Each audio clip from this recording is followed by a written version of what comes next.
ಮಂಡ್ಯದ ಜಿಲ್ಲಾ ಪಂಚಾಯಿತಿಯ ಕಾವೇರಿ ಸಭಾಂಗಣದಲ್ಲಿ ಮಂಡ್ಯ ಜಿಲ್ಲಾ ಉಸ್ತುವಾರಿ ಸಚಿವ ಎನ್ ಚಲುವರಾಯಸ್ವಾಮಿ ಅವರ ನೇತೃತ್ವದಲ್ಲಿ ಕೆಡಿಪಿ ಸಭೆ ನಡೆಯಿತು. ಸಭೆಯಲ್ಲಿ ವಿವಿಧ ವಿಚಾರಗಳ ಬಗ್ಗೆ ಅಧಿಕಾರಿಗಳೊಂದಿಗೆ ಚರ್ಚಿಸಿ ಅಭಿವೃದ್ಧಿ ಕೆಲಸಗಳ ಬಗ್ಗೆ ಜನಪ್ರತಿನಿಧಿಗಳು ಮಾಹಿತಿಯನ್ನ ಪಡೆದುಕೊಂಡರು.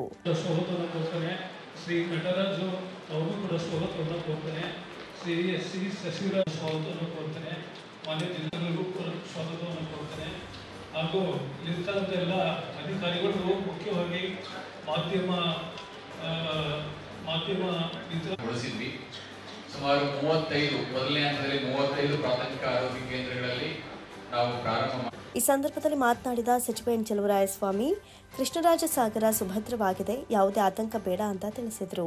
ಜಿಲ್ಲೆಯಲ್ಲಿ 948 ಕೆರೆಗಳಿದ್ದು ಕೆರೆ ತುಂಬಿಸುವ ಪ್ರಕ್ರಿಯೆ ಚಾಲ್ತಿಯಲ್ಲಿರುತ್ತೆ. ಈ ಬಾರಿ ಉತ್ತಮ ಮಳೆಯಾಗಿದ್ದು ಬೆಳೆಗಳಿಗೆ ನೀರಿನ ತೊಂದರೆ ಇಲ್ಲ. ತಾಂತ್ರಿಕ ತೊಂದರೆಗಳಿಂದ ಕೆಲವು ಭಾಗಗಳಿಗೆ ಕೃಷಿಗೆ ನೀರು ತಲುಪಿಲ್ಲ, ತಡವಾಗಿ ನೀರು ತಲುಪ್ತಾ ಇದೆ.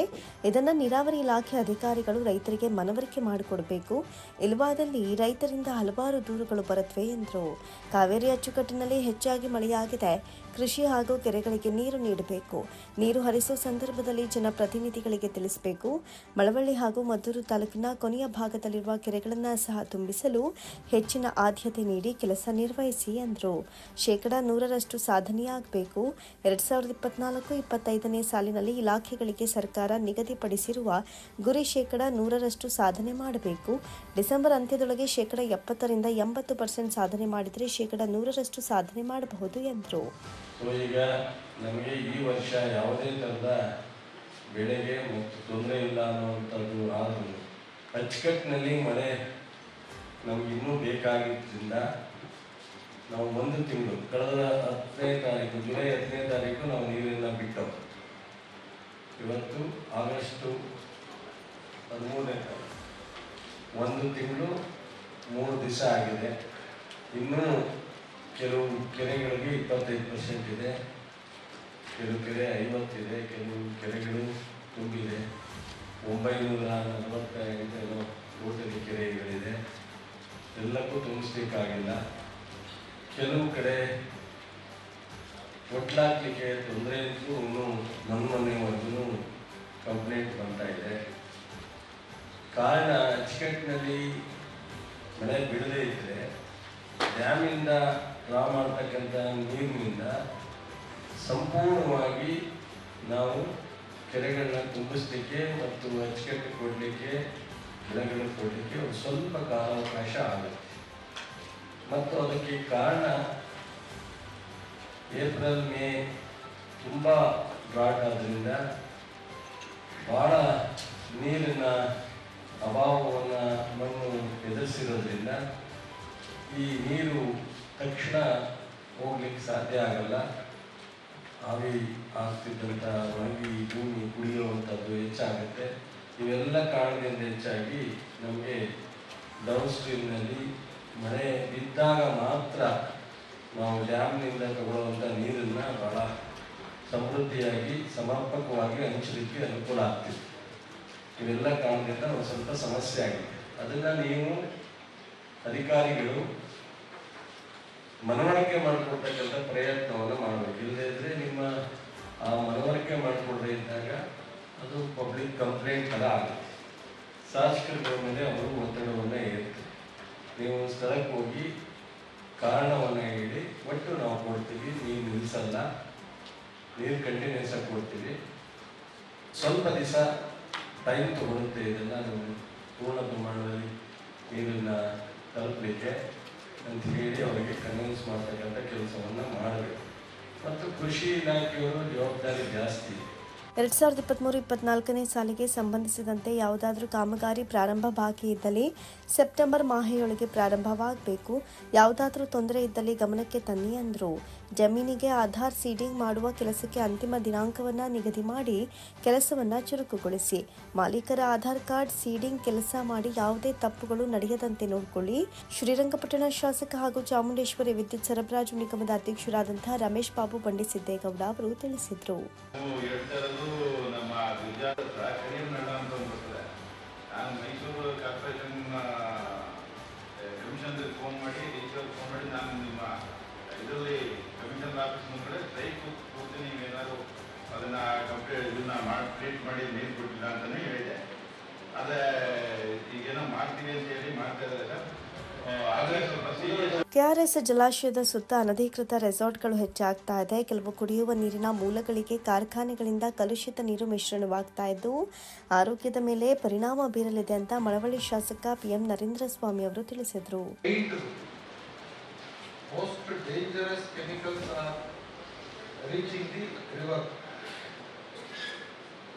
ತುಂಬಾ ತುರ್ತಾಗಿ ಇವತ್ತಿನ KDP ನಿರ್ಣಯಕ್ಕೆ ನಾವು ಬಯಸತಕ್ಕದ್ದು. ಇದರಿಂದಾಗಿ ನಮ್ಮ ಭೌಗೋಳಿಕ ಕುಡಿಯುವ ನೀರಿನ ಯೋಜನೆಗಳು ಮಂಡ್ಯ ಇರ್ಬೋದು, ರಾಮನಗರ ಇರ್ಬೋದು, ಚನ್ನಪಟ್ಟಣ ಇರ್ಬೋದು, ಬೆಂಗಳೂರು ಇರ್ಬೋದು ಹೋಗ್ತಾ ಇರ್ತಕ್ಕಂಥ ನೀರೆಲ್ಲ ನಾವು ಎಷ್ಟೇ ಫಿಲ್ಟರ್ ಮಾಡಿದ್ರು ಕೆಮಿಕಲ್ ಸೆಗ್ರಿಗೇಷನ್ ಅಂತೂ ನಾವು ಮಾಡೋಕ್ಕಲ್ಲ.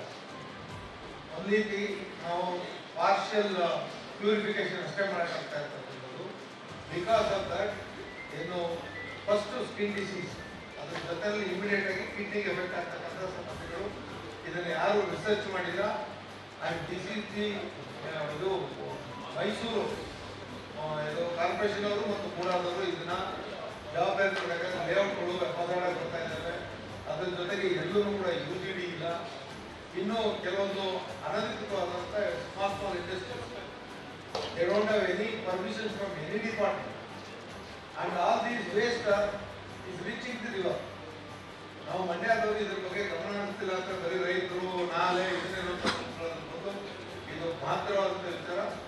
ಇದನ್ನ ನಾವು ಸರ್ಕಾರ ಮಟ್ಟದಲ್ಲಿ ಇದನ್ನ ದೊಡ್ಡ ಚರ್ಚೆಗೆ ಸಭೆಯಲ್ಲಿ ಜಿಲ್ಲಾಧಿಕಾರಿ ಡಾಕ್ಟರ್ ಕುಮಾರ, ವಿಧಾನ ಪರಿಷತ್ ಶಾಸಕ ಮಧುಜಿ ಮಾದೇಗೌಡ, ವಿಧಾನಸಭಾ ಶಾಸಕ HT ಮಂಜು, ರಾಜ್ಯ ಮಟ್ಟದ ಗ್ಯಾರಂಟಿ ಯೋಜನೆಗಳ ಅಧ್ಯಕ್ಷೆ ಪುಷ್ಪಾ ಅಮರನಾಥ್, MDCC ಬ್ಯಾಂಕ್ ಅಧ್ಯಕ್ಷ ಜೋಗಿಗೌಡ, ಮುಡಾ ಅಧ್ಯಕ್ಷ ನಯೀಂ, ಜಿಲ್ಲಾ ಉಸ್ತುವಾರಿ ಕಾರ್ಯದರ್ಶಿ ವಿ ಅನ್ಬುಕುಮಾರ್, ಜಿಲ್ಲಾ ಪಂಚಾಯತ್ ಮುಖ್ಯ ಕಾರ್ಯನಿರ್ವಾಹಕ ಅಧಿಕಾರಿ ಶೇಖ್ ತನ್ವೀರ್ ಆಸಿಫ್, ಜಿಲ್ಲಾ ಪೊಲೀಸ್ ವರಿಷ್ಠಾಧಿಕಾರಿ ಮಲ್ಲಿಕಾರ್ಜುನ ಬಾಲದಂಡಿ ಸೇರಿದಂತೆ ಇನ್ನಿತರರು ಅಧಿಕಾರಿಗಳು ಉಪಸ್ಥಿತರಿದ್ದರು.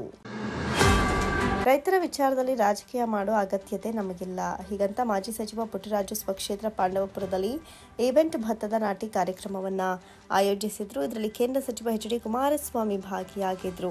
ಇವರು ರೈತರಿಗೆ ಹೊಸ ಮಾದರಿಯ ನಾಟಿ ಕಲಿಸಲು ಮುಂದಾಗಿರಬಹುದು ಅಂತ ಕೃಷಿ ಸಚಿವ ಎನ್ ಚಲುವರಾಯಸ್ವಾಮಿ ವ್ಯಂಗ್ಯವಾಡಿದ್ರು. ಮಂಡ್ಯದಲ್ಲಿ ಜಿಲ್ಲಾ ಪಂಚಾಯತ್ ಕಾವೇರಿ ಸಭಾಂಗಣದಲ್ಲಿ ಜರುಗಿದ ತ್ರೈಮಾಸಿಕ ಪ್ರಗತಿ ಪರಿಶೀಲನಾ ಸಭೆ ನಡೆಸಿದ ನಂತರ ಸುದ್ದಿಗಾರರೊಂದಿಗೆ ಮಾತನಾಡಿದ ಅವರು, ನಾನು ಮೂಲತಃ ಕೃಷಿಕ ಕುಟುಂಬದವನು, ಟ್ರ್ಯಾಕ್ಟರ್ ಓಡಿಸ್ತೇನೆ, ಉಳುಮೆ ಮಾಡ್ತೇನೆ, ಆದರೆ ನೇಗಲು ಕಟ್ಟೋದನ್ನ ಸ್ವಲ್ಪ ಮರ್ತಿದ್ದೇನೆ. ಕುಮಾರಸ್ವಾಮಿ ಕೆಲವರನ್ನ ಮೆಚ್ಚಿಸುವುದಕ್ಕೆ ಹೊಸ ಮಾದರಿ ಕಬ್ಬು ಮತ್ತು ಭತ್ತ ನಾಟಿಗೆ ಚಾಲನೆ ನೀಡಿರಬಹುದು ಎಂದರು. ಇಂದಿನ ಪ್ರಗತಿ ಪರಿಶೀಲನಾ ಸಭೆಗೆ ಕುಮಾರಸ್ವಾಮಿ ಗೈರಾಗಿರೋ ಬಗ್ಗೆ ಮಾಧ್ಯಮದವರ ಪ್ರಶ್ನೆಗೆ ಪ್ರತಿಕ್ರಿಯಿಸಿದ ಸಚಿವರು, ಸತ್ಯ ಹೇಳಿದ್ರೆ ಕೆಲವರಿಗೆ ಮೆಣಸಿನಕಾಯಿ ಇಟ್ಟಂತಾಗತ್ತೆ. ಹಿಂದೆ ಸಂಸದರಾಗಿದ್ದಾಗ, ಮುಖ್ಯಮಂತ್ರಿ ಆಗಿದ್ದಾಗ ರಾಮನಗರದಲ್ಲಿ ಸಭೆ ನಡೆಸಿರುವ ಮಾಹಿತಿ ಅರಿತರೆ ಸತ್ಯಾಂಶ ತಿಳಿಯುತ್ತೆ. ಕುಮಾರಸ್ವಾಮಿ ಅವರಿಗೆ ರಾಜಕೀಯದ ಸಭೆ ಸಮಾರಂಭಗಳಲ್ಲಿ ಇರುವ ಆಸಕ್ತಿ ಪ್ರಗತಿ ಪರಿಶೀಲನಾ ಸಭೆಗಳಲ್ಲಿ ಇರಲ್ಲ ಅಂತ ಲೇವಡಿ ಮಾಡಿದರು. ಮುಖ್ಯಮಂತ್ರಿ ಸಿದ್ದರಾಮಯ್ಯ ಹಾಗೂ ಉಪಮುಖ್ಯಮಂತ್ರಿ DK ಶಿವಕುಮಾರ್ ಅವರನ್ನ ಏಕವಚನದಲ್ಲಿ ಟೀಕೆ ಟಿಪ್ಪಣಿ ಮೂಲಕ ನಿಂದಿಸಲು ಸಂಸತ್ ಸದಸ್ಯ ಸ್ಥಾನ ಹಾಗೂ ಕೇಂದ್ರ ಸಚಿವ ಸ್ಥಾನವನ್ನ ದುರ್ಬಳಕೆ ಮಾಡಿಕೊಳ್ತಿದ್ದಾರೆ ಎಂದ ಅವರು, HDK ಅವರ ತಪ್ಪುಗಳನ್ನು ಸರಿಪಡಿಸುವ ಕ್ರಿಯೆ ಯಾರಿಂದಲೂ ಆಗ್ತಾ ಇಲ್ಲ. ದೇಶದುದ್ದಕ್ಕೂ ಪ್ರವಾಸ ನಡೆಸಿ ಸಚಿವ ಗಾದಿಗೆ ನ್ಯಾಯ ಸಲ್ಲಿಸಬೇಕಾದ ಕುಮಾರಸ್ವಾಮಿ ಅವರು ವಾರದ 3 ದಿನ CM ಹಾಗೂ DCM ನಿಂದಿಸಲು ಬಳಕೆ ಮಾಡಿಕೊಳ್ತಾ ಇರೋದು ಒಳ್ಳೆಯದಲ್ಲ. ನಾವು ಅವರ ಜೊತೆ ಇದ್ದಾಗ ತಪ್ಪಿನ ಮನವರಿಕೆ ಮಾಡಿಕೊಡ್ತಿದ್ದೆವು ಅಂತ ತಿಳಿಸಿದರು. ಮಂಡ್ಯ ಜಿಲ್ಲೆಯ ಜೀವನಾಡಿ ಮೈಶುಗರ್ ಕಾರ್ಖಾನೆಯ ಪುನಶ್ಚೇತನಕ್ಕೆ ಅನುದಾನ, ಕೃಷಿ ವಿವಿ ಸ್ಥಾಪನೆಗೆ ಅನುಮತಿ ನೀಡಿದ ಮುಖ್ಯಮಂತ್ರಿ ಸಿದ್ದರಾಮಯ್ಯ ಅವರನ್ನ ಒಕ್ಕಲಿಗ ವಿರೋಧಿ ಅಂತ ಬಿಂಬಿಸುವುದು ಸರಿಯಲ್ಲ. ಅದೇ ರೀತಿ 2ನೇ ಬಾರಿ ರಾಜ್ಯದ ಮುಖ್ಯಮಂತ್ರಿಯಾಗಲು ಸಹಕಾರ ನೀಡಿದ DK ಶಿವಕುಮಾರ್ ಅವರ ಬಗ್ಗೆ ಲಘುವಾಗಿ ನಿಂದಿಸುವುದು ಮಾಜಿ ಪ್ರಧಾನಿಯ ಕುಟುಂಬಸ್ಥರಿಗೆ ಶೋಭೆ ತರೋದಿಲ್ಲ ಅಂತ ಕುಟುಕಿದ್ರು. ಇದು ಯಾವುದು ನನಗೆ ಪೂರ್ಣ ಮಾಹಿತಿ ಇಲ್ಲ. ನೀರಾವರಿ ಸಚಿವರು ಉಪಮುಖ್ಯಮಂತ್ರಿಗಳು ಸ್ಥಳಕ್ಕೆ ಹೋಗಿದ್ದಾರೆ. ನನಗೆ ಆರೋಗ್ಯದ ವ್ಯತ್ಯಾಸದಿಂದ ನಾನು ಯಾರ ಜೊತೆಲೂ ಮಾತಾಡಲಿಕ್ಕೂ ಆಗಿಲ್ಲ. ಮೊನ್ನೆ ಮುಖ್ಯಮಂತ್ರಿಗಳು ಅವರು ಇಲಾಖೆ ಅಧಿಕಾರಿಗಳ ಜೊತೆ ಮಾಡಿ ಒಂದು ಸಮಿತಿನೂ ರಚನೆ ಮಾಡಿದ್ದಾರೆ. ಇದು ಹಿಂದೆ ಬಸವರಾಜ ಬೊಮ್ಮಾಯಿಯವರು ಹೇಳಿದಾಗೆ ಸಮಿತಿ ರಿಪೋರ್ಟ್ ಬಂದಿದೆಯಾ ಏನು ನನಗೂ ಗೊತ್ತಿಲ್ಲ ಅಂತ ಹೇಳಿದ್ದಾರೆ. ಅವರು ಟಿ ವಿಲಿ ನೋಡಿದೆ ನಾನು. ಏನು ಯಾವಾಗ ವ್ಯತ್ಯಾಸ ಆಗಿತ್ತು, ಹಿಂದೆ ಅದು ಎಚ್ಚರಿಕೆ ವಹಿಸಬೇಕಾಗಿತ್ತಾ, ಇದು ಸಡನ್ನಾಗಿ ಏನಾದ್ರು ನೀರು ಪ್ರೆಷರಿಂದ ಆಗಿರ್ತಕ್ಕಂಥದ್ದು ಅನ್ನೋದನ್ನು ರಿಪೋರ್ಟ್ ಬಂದ ನಂತರ ಅದನ್ನು ಮಾಡಬೇಕಾಗುತ್ತೆ. ಈಗ ಹೆಚ್ಚು ಮಳೆಯಿಂದ ಒತ್ತಡದಿಂದ ಅದು ಡ್ಯಾಮೇಜ್ ಆಗಿದ್ದರೆ ಅದು ಸರಿಪಡಿಸುವಂಥದ್ದು ಮೊದಲನೇ ಆದ್ಯತೆ. ಎಷ್ಟು ನೀರನ್ನು ಶೇಖರಣೆಯನ್ನು ಉಳಿಸ್ಕೊಳ್ಳಿಕ್ಕೆ ಸಾಧ್ಯ ಜನರಿಗೆ ಅಚ್ಚುಕಟ್ಟಿನ ಪ್ರದೇಶಕ್ಕೆ ಅಷ್ಟನ್ನು ಮಾಡ್ಕೊಂಡು ಆ ಗೇಟನ್ನು ಸರಿಪಡಿಸೋದಕ್ಕೆ ಇವತ್ತೇನು ಬೇರೆ ವೀಕ್ಷಣೆಗೆ ಎಲ್ಲ ಸಮಿತಿಯನ್ನು ರಚನೆ ಮಾಡಿ ಅದನ್ನು ರಿಪೋರ್ಟ್ ಕಾಲ್ ಮಾಡಿದ್ದಾರೆ. ಅದು ಬಂದ ಮೇಲೆ ಮಾಡ್ತಾರೆ. ಇದನ್ನು ರಾಜಕೀಯ ಬೆರೆಸೋದು ಸೂಕ್ತ ಅಲ್ಲ. KRSಲ್ಲಿ ನಾವೀಗಾಗಲೇ ಮೊನ್ನೆ ಟೆಸ್ಟ್ ರಿಪೋರ್ಟ್ ಬಂದಿದೆ. ಸ್ಟಿಲ್ ಯಾವುದೇ ಥರದ ತೊಂದರೆ ಇಲ್ಲ ಅನ್ನೋದನ್ನು ಕೊಟ್ಟಿದ್ದಾರೆ. ಸೊ 100 ವರ್ಷ ಹತ್ತತ್ರ ಆಗ್ತಾ ಇರೋದ್ರಿಂದ ಇದನ್ನು ಎಚ್ಚರಿಕೆ ವಹಿಸಿ ರಿಪೋರ್ಟನ್ನು ತೊಗೊಂಡಿದ್ದೀವಿ. ಆ ರಿಪೋರ್ಟ್ನಲ್ಲಿ ಯಾವುದೇ ಸಮಸ್ಯೆ ಇಲ್ಲ ಅಂತ ಬಂದಿದೆ. ಈಗ ಈ ಒಂದು ಸಮಸ್ಯೆ ಹಿನ್ನೆಲೆಯಲ್ಲಿ ಎಲ್ಲ ಡ್ಯಾಮ್ಗೂ ಸಹ ಒಂದು ಸಮಿತಿಯನ್ನು ರಚನೆ ಮಾಡ್ತೀವಿ ಅಂತ ಹೇಳಿದ್ದಾರೆ ಸಚಿವರು. ಸೊ ಮತ್ತು ಇನ್ನೂ ಎಚ್ಚರಿಕೆಯನ್ನು ವಹಿಸ್ತೀವಿ. ನೋಡಿರಿ, ಈಗ ಅದೇನೋ ಗಾದೆ ಸದನ ಬರಲ್ಲ. ಈಗ ಕಾಮಲೆ ಕಣ್ಣಿಗೆ ದೇಶೆಲ್ಲ ಹಳದಿ ಅಂತಾರಲ್ಲ, ಹಂಗೆ ಅವ್ರಿಗೇನಾಗುತ್ತೆ ಕಳೆದ 1 ವರ್ಷ, ನಾನು ಆಮೇಲೆ ಮಾಡ್ತೀನಿ ಪ್ರೆಸ್ ಮೀಟು ಆಮೇಲೆ ಮಾಡ್ತೀನಿ. ಸೊ BJPಯವರಿಗೆ ಬರೀ ಟೀಕೆ ಮಾಡೋದೇ ಒಂದು ಕೆಲಸ ಅಂತ ಆಗಿದ್ದಾರೆ. ಅವ್ರು ಹೇಳ್ಕೊಳ್ಳಿ ಬಿಡಿ, ನಮಗೆ ಜವಾಬ್ದಾರಿ ಇರೋರು ಜವಾಬ್ದಾರಿ ನಡ್ಕೋಬೇಕಾಗುತ್ತೆ. ನಾಗಮಂಗಲ BM ಶ್ರೀನಾಡು ಆದಿಚುಂಚನಗಿರಿ ಯೂನಿವರ್ಸಿಟಿ ಇರುವ ಕ್ಷೇತ್ರ ಬೆಳ್ಳೂರು ಪಟ್ಟಣ ಪಂಚಾಯಿತಿ ವ್ಯಾಪ್ತಿಯು ಗಬ್ಬೆದ್ದು ನಾಡ್ತಾ ಇದೆ ಅಂದರೆ ನೀವು ನಂಬಲೇಬೇಕು. ಕೆಲವು ಕಾಲೋನಿಯ ಜನರು ಮತ್ತು ಪುಟ್ಟ ಮಕ್ಕಳು ದಿನನಿತ್ಯ ಡೆಂಗ್ಯೂ ರೋಗಕ್ಕೆ ತುತ್ತಾಗಿ ಆಸ್ಪತ್ರೆಗೆ ದಂಡ ಕಟ್ತಿದ್ದಾರೆ. ಇದಕ್ಕೆಲ್ಲ ಮುಖ್ಯ ಕಾರಣ ಅಂದರೆ ಪಟ್ಟಣ ಪಂಚಾಯಿತಿ ಅಧಿಕಾರಿಗಳು ಅಂದರೆ ನಿಜಕ್ಕೂ ತಪ್ಪಾಗಲಾರದು.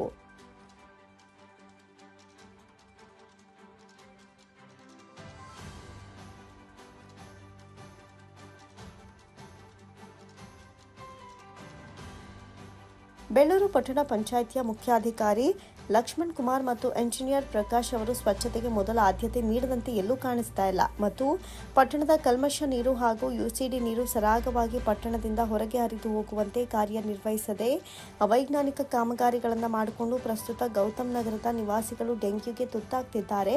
ಇದಕ್ಕೆಲ್ಲ ಪಟ್ಟಣ ಪಂಚಾಯಿತಿ ಅಧಿಕಾರಿಗಳೇ ನೇರ ಕಾರಣ, ಸೂತ್ರಧಾರರು ಅಂತ ಕಾಲೋನಿ ನಿವಾಸಿ ಮಹಿಳೆಯರು ಚೀತು ಅಂತ ಛೀಮಾರಿ ಹಾಕಿದ್ದಾರೆ. ಇಂಜೆಕ್ಷನ್ ಮಾಡಿಸ್ಕೊಂಡು ಬರೋದು ಮನೆ ಒಳಗೆ. ಇಲ್ಲಿ ಗೌತಮ್ ನಗರದವರು ಅಂದ್ರೆ ನಮ್ಮ ಏರಿಯಾ ಇಲ್ಲಿ ಲಾಸ್ಟ್ ಬರುತ್ತೆ ಗೌತಮ್ ನಗರ ಅಂತ. ಇಡೀ ಊರು ಬೆಳ್ಳೂರು ನೀರೆಲ್ಲ ಇಲ್ಲಿ ಏನು ಬೆಳ್ಳೂರು ಫಸ್ಟ್ ಐತಿ ಅಲ್ಲಿಂದ ಕೊನೆ ಲಾಸ್ಟ್ ನಮ್ಮ ಏರಿಯಾ ಇರೋದು.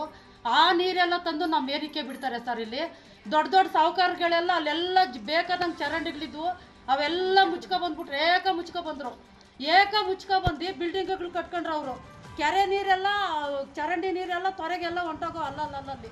ಈಗ ಏನು ಮಾಡವ್ರೆ ಅಂದ್ರೆ ಅವ್ರ ಬಿಲ್ಡಿಂಗ್ಗಳು ಕಟ್ಟಕ್ಕಾಗಿ ನಮ್ಮ ಏರಿಯಾ ಕಡೆ ನೀರೆಲ್ಲ ತಂದು ಬಿಟ್ಬಿಟ್ರು. ಪಟ್ಟಣ ಪಂಚಾಯತಿಗೆ ಹೊಂದಿಕೊಂಡಂತಿರುವ ಗೌತಮ್ ನಗರದ ಕಾಲೋನಿಯಲ್ಲಿ 75 ಕುಟುಂಬಗಳನ್ನು ಹೊಂದಿದ್ದು 300 ಜನಸಂಖ್ಯೆ ಇರುತ್ತೆ. ಈ ಕಾಲೋನಿಗೆ ಬೆಳ್ಳೂರು ಪಟ್ಟಣದ ಸುಮಾರು 5,000 ಮನೆಗಳ ಕಲ್ಮಶ ನೀರು ಮತ್ತು UGD ನೀರು ಪುಟ್ಟ ಚರಂಡಿಯ ಮತ್ತು ರಸ್ತೆಯ ಮೂಲಕ ಹರಿದು ಬಂದು ಗೌತಮ್ ನಗರದ ಕಾಲೋನಿಗೆ ತುಂಬಿಕೊಳ್ತಾ ಇದೆ.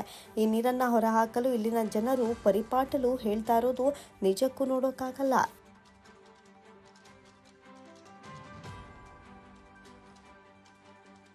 ನಿಂಗೋಗದ ಹೇಳಿ ಅದಕ್ಕೆ ಹಂಗಂತ ಹೇಳಿರೋದು ಅವ್ರೋಗಿ. ಅವ್ರ ಜನ ಅವತ್ತು ಕಣ್ಣು ನಾವು ನೋಡ್ಲಿಲ್ವಾ? ಅವತ್ತು ಶಿವಣ್ಣರೇ ಬಂದು ನಮ್ಗೆಲ್ಲ ಓಡಿ ಹೊಟ್ಟೆ ಉರ್ಸ್ಕೊಂಡೋಗಾರ ಅವತ್ತು. ಅಷ್ಟು ಬೇಜಾರಾಗಿ ಹೋಗಲ್ಲ ಅಂತ ಹೇಳವ್ರೆ. ಇಲ್ಲಿ ಚರಂಡಿ ನೀರು ಜಾಸ್ತಿ ಬರ್ತಾ ಇತ್ತು ಸರ್. ನಮ್ಮ ನೀರು ಎಲ್ಲ 7 ಬಚ್ಚಿ ನೀರು ಗಲೀಜ್ ನೀರೆಲ್ಲ ಇಲ್ಲೇ ಬರ್ತದೆ ಸರ್. ಮಕ್ಕಳು ಮರಿ ಸೊಳ್ಳೆ ಅಂದ್ರೆ ವಿಪರೀತ ಸೊಳ್ಳೆ. ನಮ್ಮ ನೋಡಕ್ಕೆಲ್ಲ ಇಲ್ಲೇ ಬರ್ತಾರಂತೆ. ಬಾತ್ರೂಮ್ ನೀರೆಲ್ಲ ಇಲ್ಲೇ ಬರೋದು. ದೊಡ್ಡ ಬೀದಿ ನಾಗಲಾಪುರದಿಂದ ಇಲ್ಲೇ ಬರ್ತದೆ ಸರ್. ಇಲ್ಲಿಗೆ ಬರೋದು, ಈ ಚರಂಡಿಗೆ ಬರೋದು. ನಾವು ಎಷ್ಟಂತ ನೋಡೋದು ಸರ್. ಸಾಯಂಕಾಲ ಆಯ್ತಂದ್ರೆ ಸೊಳ್ಳೆ ಇವುದು ಜೇನೆ ಪುಸ್ತಕ ಆಯ್ತು ಸರ್. ಹಿಂಗಾಗೋಯ್ತದ ನಮ್ಮ ಮನ್ವಾಸ ಯಾರಿಗೆ ಹೇಳೋಣ? ಹೊಸ ನೋಡಿ ಅವತ್ತು ಇದ್ರಲ್ಲಿ ಹೋಗಿ ಹೇಳವ್ರೆ.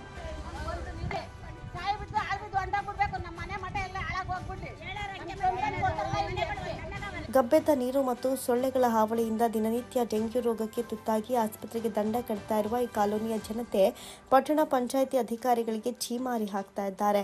ಇನ್ನು ಮುಂದೆ ಆದರೂ ಶಾಶ್ವತ ಪರಿಹಾರವನ್ನು ಅಧಿಕಾರಿಗಳು ಎಚ್ಚೆತ್ತುಕೊಂಡು ಮಾಡ್ತಾರಾ? ಕಾದು ನೋಡಬೇಕಿದೆ. ನಮಗೆ ಇಲ್ಲಿ ಯಾರು ಸರಿಯಾಗಿ ರೆಸ್ಪೆಕ್ಟ್ ಕೊಡ್ತಾ ಇಲ್ಲ. ಒಂಚೂರು ಮನೆಗಳಿಗೆ ಎಲ್ಲ ತುಂಬ ತೊಂದರೆಗಳಿದ್ದಾವೆ. ಏನು ಚರಂಡಿ ನೀರು ಮೇಲ್ಗಡೆ ಇಲ್ಲೆಲ್ಲ ಬರ್ತಾ ಇದ್ದಾವೆ.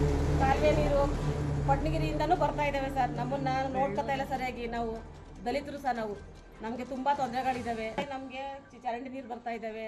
ಸರಿಯಾಗಿ ಸೌಕರ್ಯ ಕೊಡ್ತಾ ಇಲ್ಲ ಸರ್ ನಮಗೆ. ಅದಕ್ಕೋಸ್ಕರ ನಮಗೆ ಚರಂಡಿ ಎಲ್ಲ ಮನೆಗಳು ತುಂಬ್ತಾ ಇದ್ದಾವೆ. ನಮ್ಮವು ಸುಮಾರು ಒಂದು 50-60 ಕುಟುಂಬಗಳಿದ್ದಾವೆ.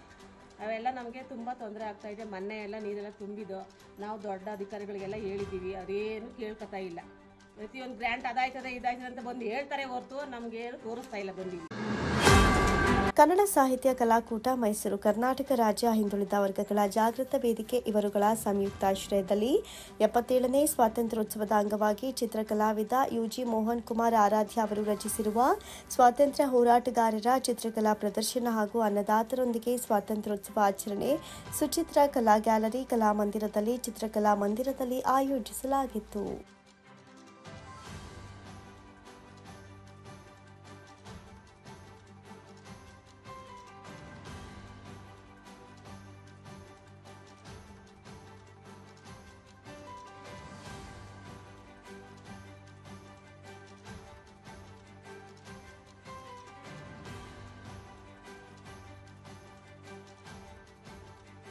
ಎಪ್ಪತ್ತೇಳನೇ ಸ್ವಾತಂತ್ರ್ಯ ದಿನಾಚರಣೆಯ ಈ ಶುಭ ಸಂದರ್ಭದಲ್ಲಿ ಕರ್ನಾಟಕ ಸಾಹಿತ್ಯ ಕಲಾಕೂಟ ಹಾಗೆ ಕರ್ನಾಟಕ ರಾಜ್ಯ ಹಿಂದುಳಿದ ವರ್ಗಗಳ ಜಾಗೃತ ವೇದಿಕೆ ಇವರ ಸಹಯೋಗದಲ್ಲಿ 73 ಸ್ವಾತಂತ್ರ್ಯ ಹೋರಾಟಗಾರರ ಚಿತ್ರಕಲಾ ಪ್ರದರ್ಶನವನ್ನು ಈ ದಿನ ಮೈಸೂರಿನ ಕಲಾಮಂದಿರದ ಸುಚಿತ್ರ ಕಲಾಗ್ಯಾಲರಿಯಲ್ಲಿ ಹಮ್ಮಿಕೊಂಡಿದ್ದೇವೆ.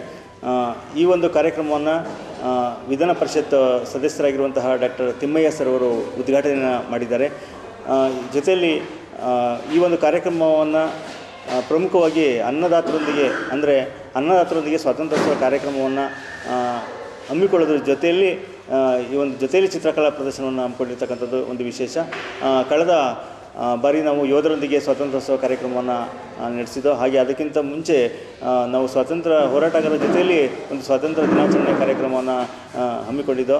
ಸೊ ಈ ಬಾರಿ ವಿಶೇಷವಾಗಿ ಅನ್ನದಾತರೊಂದಿಗೆ ಸ್ವಾತಂತ್ರ್ಯೋತ್ಸವ ಕಾರ್ಯಕ್ರಮವನ್ನು ಹಮ್ಮಿಕೊಳ್ಳೋದ್ರ ಮೂಲಕ ನಮ್ಮ ರೈತರಿಗೆ ಅಥವಾ ಅನ್ನದಾತರಿಗೆ ಒಂದು ವಿಶೇಷವಾದ ಗೌರವವನ್ನು ಸಮರ್ಪಣೆ ಮಾಡುವ ದೃಷ್ಟಿಯಿಂದ ನಮ್ಮ ಕನ್ನಡ ಸಾಹಿತ್ಯ ಕಲಾಕೂಟ ಹಾಗೂ ಕರ್ನಾಟಕ ರಾಜ್ಯ ಹಿಂದುಳಿದ ವರ್ಗಗಳ ಜಾಗೃತ ವೇದಿಕೆಯ ಇಬ್ಬರು ಅಧ್ಯಕ್ಷರು ಎಂ ಚಂದ್ರಶೇಖರ್ ಸರ್ ಅವರು ಹಾಗೆ ಶಿವರಾಮ್ ಸರ್ ಅವರು ಹಾಗೆ ನಮ್ಮ ಶಾಶ್ವತ ಸೇವಾ ಶಾಲೆಯ ಚೌಧರಿ ಸರ್ ಇವರೆಲ್ಲರ ಒಂದು ಸಹಕಾರದಿಂದ ಈ ಒಂದು ಕಾರ್ಯಕ್ರಮವನ್ನು ಈ ದಿನ ಹಮ್ಮಿಕೊಳ್ಳಲಾಗಿದೆ.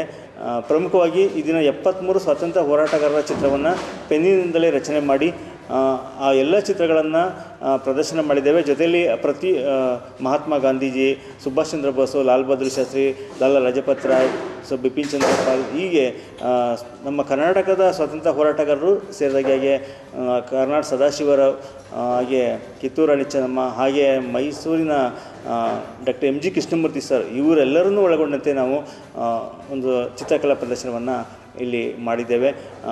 ಇದರಲ್ಲಿ ಪ್ರತಿ ಸ್ವಾತಂತ್ರ್ಯ ಹೋರಾಟಗಾರರ ಬಗ್ಗೆಯೂ ಸಹ ಒಂದು ಕಿರು ಟಿಪ್ಪಣಿಯನ್ನು ರಚನೆ ಮಾಡಿ ಆ ಮೂಲಕ ವಿದ್ಯಾರ್ಥಿಗಳಲ್ಲಿ ಮತ್ತು ಜನಸಾಮಾನ್ಯರಲ್ಲಿ ನಮ್ಮ ಸ್ವಾತಂತ್ರ್ಯಕ್ಕಾಗಿ ಹೋರಾಟ ಮಾಡಿರುವಂತಹ ಸ್ವಾತಂತ್ರ್ಯ ಹೋರಾಟಗಾರರ ಅವರ ವ್ಯಕ್ತಿತ್ವವನ್ನು ಪರಿಚಯ ಮಾಡುವ ಒಂದು ಏಕೈಕ ದೃಷ್ಟಿಕೋನದಿಂದ ಈ ರೀತಿಯ ಕಾರ್ಯಕ್ರಮವನ್ನು ನಿರಂತರವಾಗಿ ನಾವು ಕಳೆದ 8 ವರ್ಷಗಳಿಂದ ಸ್ವಾತಂತ್ರ್ಯ ದಿನಾಚರಣೆ ಸಂದರ್ಭದಲ್ಲಿ ಸ್ವಾತಂತ್ರ್ಯ ಹೋರಾಟಗಾರರ ಚಿತ್ರಕಲಾ ಪ್ರದರ್ಶನವನ್ನು ನಡೆಸ್ತಾ ಇದ್ದೀವಿ. ಮೈಸೂರು ನಗರ ಕಾಂಗ್ರೆಸ್ ಸೇವಾ ದಳದ ವತಿಯಿಂದ ಕಾಂಗ್ರೆಸ್ ಇಂದಿರಾ ಭವನ ಕಚೇರಿಯ ಹೊರ ಆವರಣದಲ್ಲಿ ಅನ್ನರಾಮಯ್ಯ ಮುಖ್ಯಮಂತ್ರಿ ಸಿದ್ದರಾಮಯ್ಯನವರ 77ನೇ ವರ್ಷದ ಹುಟ್ಟುಹಬ್ಬದ ಅಂಗವಾಗಿ ವಿಶಿಷ್ಟವಾಗಿ ಭತ್ತದ ಸುಗ್ಗಿ, ಭತ್ತದ ಒಕ್ಕಣೆ, ಭತ್ತ ಬಿಡಿಸುವ ಮುಖಾಂತರ ಹಾಗೂ ರವೆ ಉಂಡೆ ಸಿಹಿ ವಿತರಿಸುವ ಮೂಲಕ ಹುಟ್ಟುಹಬ್ಬವನ್ನು ಆಚರಿಸಲಾಯಿತು. ಈ ಸಂದರ್ಭದಲ್ಲಿ ಇಬ್ಬರು ಮಹಿಳಾ ಮುಖಂಡರು ಮುಖ್ಯಮಂತ್ರಿ ಸಿದ್ದರಾಮಯ್ಯರವರು ಬಡವರಿಗಾಗಿ ರಾಜ್ಯಕ್ಕೆ ಅನ್ನಭಾಗ್ಯ ನೀಡಿದ್ದಾರೆ. ಇದರಿಂದ ಬಡ ಕುಟುಂಬಗಳು ನೆಮ್ಮದಿಯಿಂದ ಜೀವನ ಸಾಗಿಸ್ತಾ ಇದ್ದು, ಇಂದು ಕಾಂಗ್ರೆಸ್ ಭವನದಲ್ಲಿ ಕಾಂಗ್ರೆಸ್ ಸೇವಾದಳದ ಅಧ್ಯಕ್ಷರಾದಂತಹ ಎಂಕೆ ಅಶೋಕ್ ಅವರು ಹುಟ್ಟುಹಬ್ಬವನ್ನು ಮುಖ್ಯಮಂತ್ರಿ ಸನ್ಮಾನ್ಯ ಶ್ರೀ ಸಿದ್ದರಾಮಯ್ಯನವರ ಭಾವಚಿತ್ರವಿರುವ ಕಟ್ಔಟ್ಗೆ ಭತ್ತದ ಹಾರ ಹಾಕಿ ಭತ್ತ ಬಿಡಿಸಿರುವ ಭತ್ತವನ್ನು ತಮ್ಮ ಮಡಿಲಿಗೆ ಹಾಕಿಕೊಂಡು ನಾವು ಧನ್ಯವಾದಗಳನ್ನು ತಿಳಿಸ್ತೇವೆ ಅಂತ ಹರ್ಷ ವ್ಯಕ್ತಪಡಿಸಿದರು.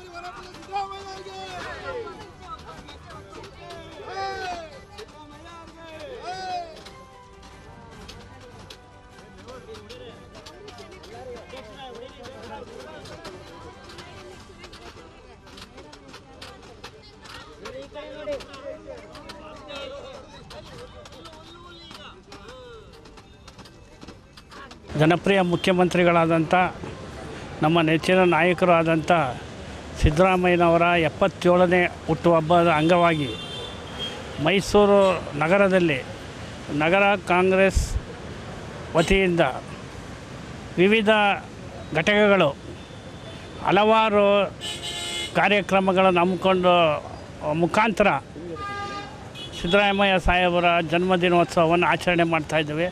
ಅದರಲ್ಲಿ ಪ್ರಮುಖವಾಗಿ OBC ಘಟಕದ ಅಧ್ಯಕ್ಷರಾದ ನಾಗೇಶ್ ಅವರ ನೇತೃತ್ವದಲ್ಲಿ OBC ಘಟಕದವರು ಕೇಕ್ ಕಟ್ ಮಾಡುವ ಮುಖಾಂತರ ಅವರ ಹುಟ್ಟುಹಬ್ಬವನ್ನು ಆಚರಣೆ ಮಾಡಿದ್ದಾರೆ.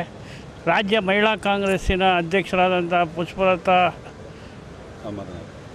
ಪುಷ್ಪ ಅಮರನಾಥ್ರವರ ನೇತೃತ್ವದಲ್ಲಿ ಮಹಿಳಾ ಕಾಂಗ್ರೆಸ್ ಅಧ್ಯಕ್ಷರಾದಂಥ ಪುಷ್ಪಲತಾ ಚಿಕ್ಕಣ್ಣರವರು ಮತ್ತು ಅವರ ಸಂಘಟಕರು ರಕ್ತದಾನ ನೀಡುವ ಮುಖಾಂತರ ಮುಖ್ಯಮಂತ್ರಿಗಳ ಜನ್ಮದಿನವನ್ನು ಆಚರಣೆ ಮಾಡಿದ್ದಾರೆ.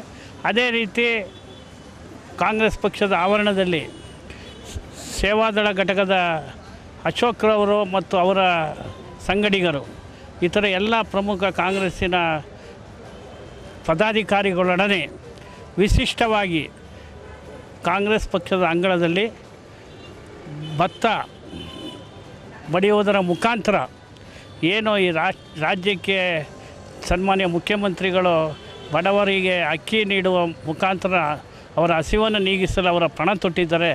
ಅದರ ಅಂಗವಾಗಿ ಅದರ ಸಾಂಕೇತಿಕವಾಗಿ ಈ ಭತ್ತ ಬಡಿಯುವ ಮುಖಾಂತರ ನಾವು ರೈತರ ಪರ ಇದ್ದೇವೆ, ಸಿದ್ದರಾಮಯ್ಯನವರು ರೈತರ ಪರ ಇದ್ದಾರೆ, ಬಡವರ ಪರ ಇದ್ದಾರೆ ಅನ್ನೋದನ್ನು ಬಿಂಬಿಸೋದಕ್ಕೋಸ್ಕರ ಸಾಂಕೇತಿಕವಾಗಿ ಸೇವಾದಳ ಘಟಕ ಈ ಭತ್ತ ಬಡಿಯುವ ಮುಖಾಂತರ ಸಿದ್ದರಾಮಯ್ಯನವರ ಜನ್ಮದಿನವನ್ನು ಆಚರಣೆ ಮಾಡಿದ್ದಾರೆ. ಈ ಕಾರ್ಯಕ್ರಮದ ಮುಖ್ಯ ಅತಿಥಿಗಳಾಗಿ ಮೈಸೂರು ನಗರ ಕಾಂಗ್ರೆಸ್ ಪಕ್ಷದ ಅಧ್ಯಕ್ಷರಾದಂಥ ಆರ್ ಮೂರ್ತಿ, ಗ್ಯಾರಂಟಿ ಯೋಜನೆಗಳ ಅನುಷ್ಠಾನ ಸಮಿತಿಯ ರಾಜ್ಯ ಉಪಾಧ್ಯಕ್ಷರಾದ ಪುಷ್ಪ ಅಮರನಾಥ, ಈ ಕಾರ್ಯಕ್ರಮದ ಅಧ್ಯಕ್ಷತೆಯನ್ನು ವಹಿಸಿದಂಥ ಸೇವಾದಳದ ಅಧ್ಯಕ್ಷರಾದ MK ಅಶೋಕ್, ಮಹಿಳಾ ಕಾಂಗ್ರೆಸ್ ಅಧ್ಯಕ್ಷರಾದ ಪುಷ್ಪಲತಾ ಚಿಕ್ಕಣ್ಣ, ಮಾಜಿ ಮೇಯರ್ ಮೋದಮಣಿ ಚಿಕ್ಕಣ್ಣ, ಮಾಜಿ ಉಪಮೇಯರ್ ಪುಷ್ಪವಲ್ಲಿ, ಕಾಂಗ್ರೆಸ್ಸಿನ ಹಿರಿಯ ಮುಖಂಡರುಗಳಾದಂಥ ತಿವಾರಿ ವಾಸು, DCC ಪ್ರಧಾನ ಕಾರ್ಯದರ್ಶಿ ಭಾಸ್ಕರ್ ಗೌಡ, ಸೇವಾದಳದ ಉಪಾಧ್ಯಕ್ಷರಾದ ಶಂಕರ್ ಮೂರ್ತಿ, KR ಬ್ಲಾಕ್ ಅಧ್ಯಕ್ಷರಾದ ಮೋಹನ್ ಕುಮಾರ್, ಮುಖಂಡರುಗಳಾದ ಹಿಂದುಳಿದ ವರ್ಗದ ನಾಗೇಶ್, ರವಿ, ಹಲವರು ಮುಖಂಡರು ಉಪಸ್ಥಿತರಿದ್ದರು.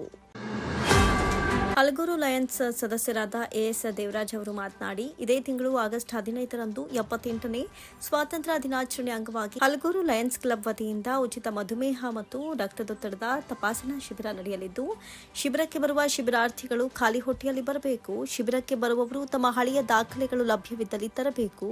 ಈ ಶಿಬಿರದಲ್ಲಿ ಡಾಕ್ಟರ್ ರೇಣುಕಾ ಪ್ರಸಾದ್, ಡಾಕ್ಟರ್ ನವ್ಯಾ ಪ್ರಸಾದ್ ಹಾಗೂ ಲಯನ್ ಸಂಸ್ಥೆಯ ಮೊದಲನೇ ರಾಜ್ಯಪಾಲರಾದ Rajashekar KL, lion doctor YM Shivakumar, MJF ಜಿಲ್ಲಾಧ್ಯಕ್ಷರು. ಇನ್ನು ಮಧುಮೇಹ ಕಾರ್ಯಕ್ರಮ ನಡೆಯುವ ಸ್ಥಳ ಚನ್ನಪಟ್ಟಣ ರಸ್ತೆಯಲ್ಲಿರುವ ಲಯನ್ಸ್ ಭವನದಲ್ಲಿ ನಡೆಯಲಿದ್ದು, ಸುತ್ತಮುತ್ತಲಿನ ಗ್ರಾಮಸ್ಥರು ಸದುಪಯೋಗ ಪಡಿಸಿಕೊಳ್ಳಬೇಕಾಗಿ ವಿನಂತಿಸಿದರು. 78ನೇ ಸ್ವಾತಂತ್ರ್ಯ ದಿನಾಚರಣೆ ಅಂಗವಾಗಿ ದಿನಾಂಕ 15/8/2024 ಅಂದು ಹಲಗೂರು ಲಯನ್ಸ್ ಸಂಸ್ಥೆ ವತಿಯಿಂದ ಮತ್ತು new dia care centre, Navayug care ಸೆಂಟರ್ಗಳ ಸಂಯುಕ್ತ ಆಶ್ರಯದಲ್ಲಿ ಮಧುಮೇಹ ಮತ್ತು ರಕ್ತದೊತ್ತಡ ಒಂದು ಚಿಕಿತ್ಸಾ ಶಿಬಿರವನ್ನು ಉಚಿತವಾಗಿ ನಾವು ತಪಾಸಣೆಯನ್ನು ನಡೆಸ್ತಾ ಇದ್ದೀವಿ. ಹಾಗಾಗಿ ಈ ಒಂದು ಸುಸಂದರ್ಭದಲ್ಲಿ ಇದೊಂದು ಸದಾವಕಾಶವನ್ನು ನೀವೆಲ್ಲರೂ ಕೂಡ ಪಡ್ಕೊಳ್ಬೇಕಂತೇಳಿ ಸಾರ್ವಜನಿಕರಲ್ಲಿ ಮನವಿ ಮಾಡ್ಕೊಳ್ತಾ ಇದ್ದೀವಿ. ಸಮಯ ಬೆಳಗ್ಗೆ 8 ಗಂಟೆಯಿಂದ ಮಧ್ಯಾಹ್ನ 1 ಗಂಟೆಯವರೆಗೆ. ಶಿಬಿರಕ್ಕೆ ಬರ್ತಕ್ಕಂಥವರು ಖಾಲಿ ಹೊಟ್ಟೆನಲ್ಲಿ ಬರಬೇಕು. ಹಾಗೆ ಒಂದು ವೇಳೆ ಹಿಂದೆ ಚಿಕಿತ್ಸೆ ಪಡೆದಿದ್ದಲ್ಲಿ ಅದಕ್ಕೆ ಸಂಬಂಧಪಟ್ಟಂಥ ದಾಖಲಾತಿಗಳಿದ್ದರೆ ಅವುಗಳನ್ನ ಜೊತೆಲಿ ತರಬೇಕು ಅಂತೇಳಿ ಈ ಸಂದರ್ಭದಲ್ಲಿ ಹಲಗೂರು ಲಯನ್ಸ್ ಸಂಸ್ಥೆಯ ಪರವಾಗಿ ಕೋರ್ಕೊಳ್ತೇನೆ. ಸ್ಥಳ ಚನ್ನಪಟ್ಟಣ ರಸ್ತೆಯಲ್ಲಿ ಇರ್ತಕ್ಕಂಥ ಹಲಗೂರು ಲಯನ್ಸ್ ಭವನ ಇದೆಯಲ್ಲ, ಅಲ್ಲಿ ನಡೆಯುತ್ತೆ. ಇದರ ಬಗ್ಗೆ ಹೆಚ್ಚಿನ ಮಾಹಿತಿಗಳು ಬೇಕಾಗಿದ್ದಲ್ಲಿ ನಮ್ಮ ಹಲಗೂರು ಲಯನ್ಸ್ ಸಂಸ್ಥೆಯ ಯಾವುದೇ ಸದಸ್ಯರಿಂದ ನೀವು ಮಾಹಿತಿಯನ್ನು ಪಡ್ಕೊಳ್ಬಹುದು ಅಂತೇಳಿ ಈ ಸಂದರ್ಭದಲ್ಲಿ ನಿಮ್ಮೆಲ್ಲರಿಗೂ ಗಮನಕ್ಕೆ ತರಲಿಕ್ಕೆ ಇಚ್ಛೆ ಪಡ್ತಾನೆ. ಇದೇ ಸಂದರ್ಭದಲ್ಲಿ ಹಲಗೂರು ಲಯನ್ಸ್ ಅಧ್ಯಕ್ಷರಾದ NK ಕುಮಾರ್, DL ಮಾದೇಗೌಡ, ಶಿವರಾಜು, ಪದ್ಮನಾಭ, ಪ್ರವೀಣ್ ಹಾಜರಿದ್ದರು. ಬಹುಜನ ಸಮಾಜವಾದಿ ಪಾರ್ಟಿ ವತಿಯಿಂದ ಹಲಗೂರು ನಾಡ ಕಚೇರಿ ಎದುರು ಪ್ರತಿಭಟನೆಯನ್ನ ನಡೆಸಲಾಯಿತು.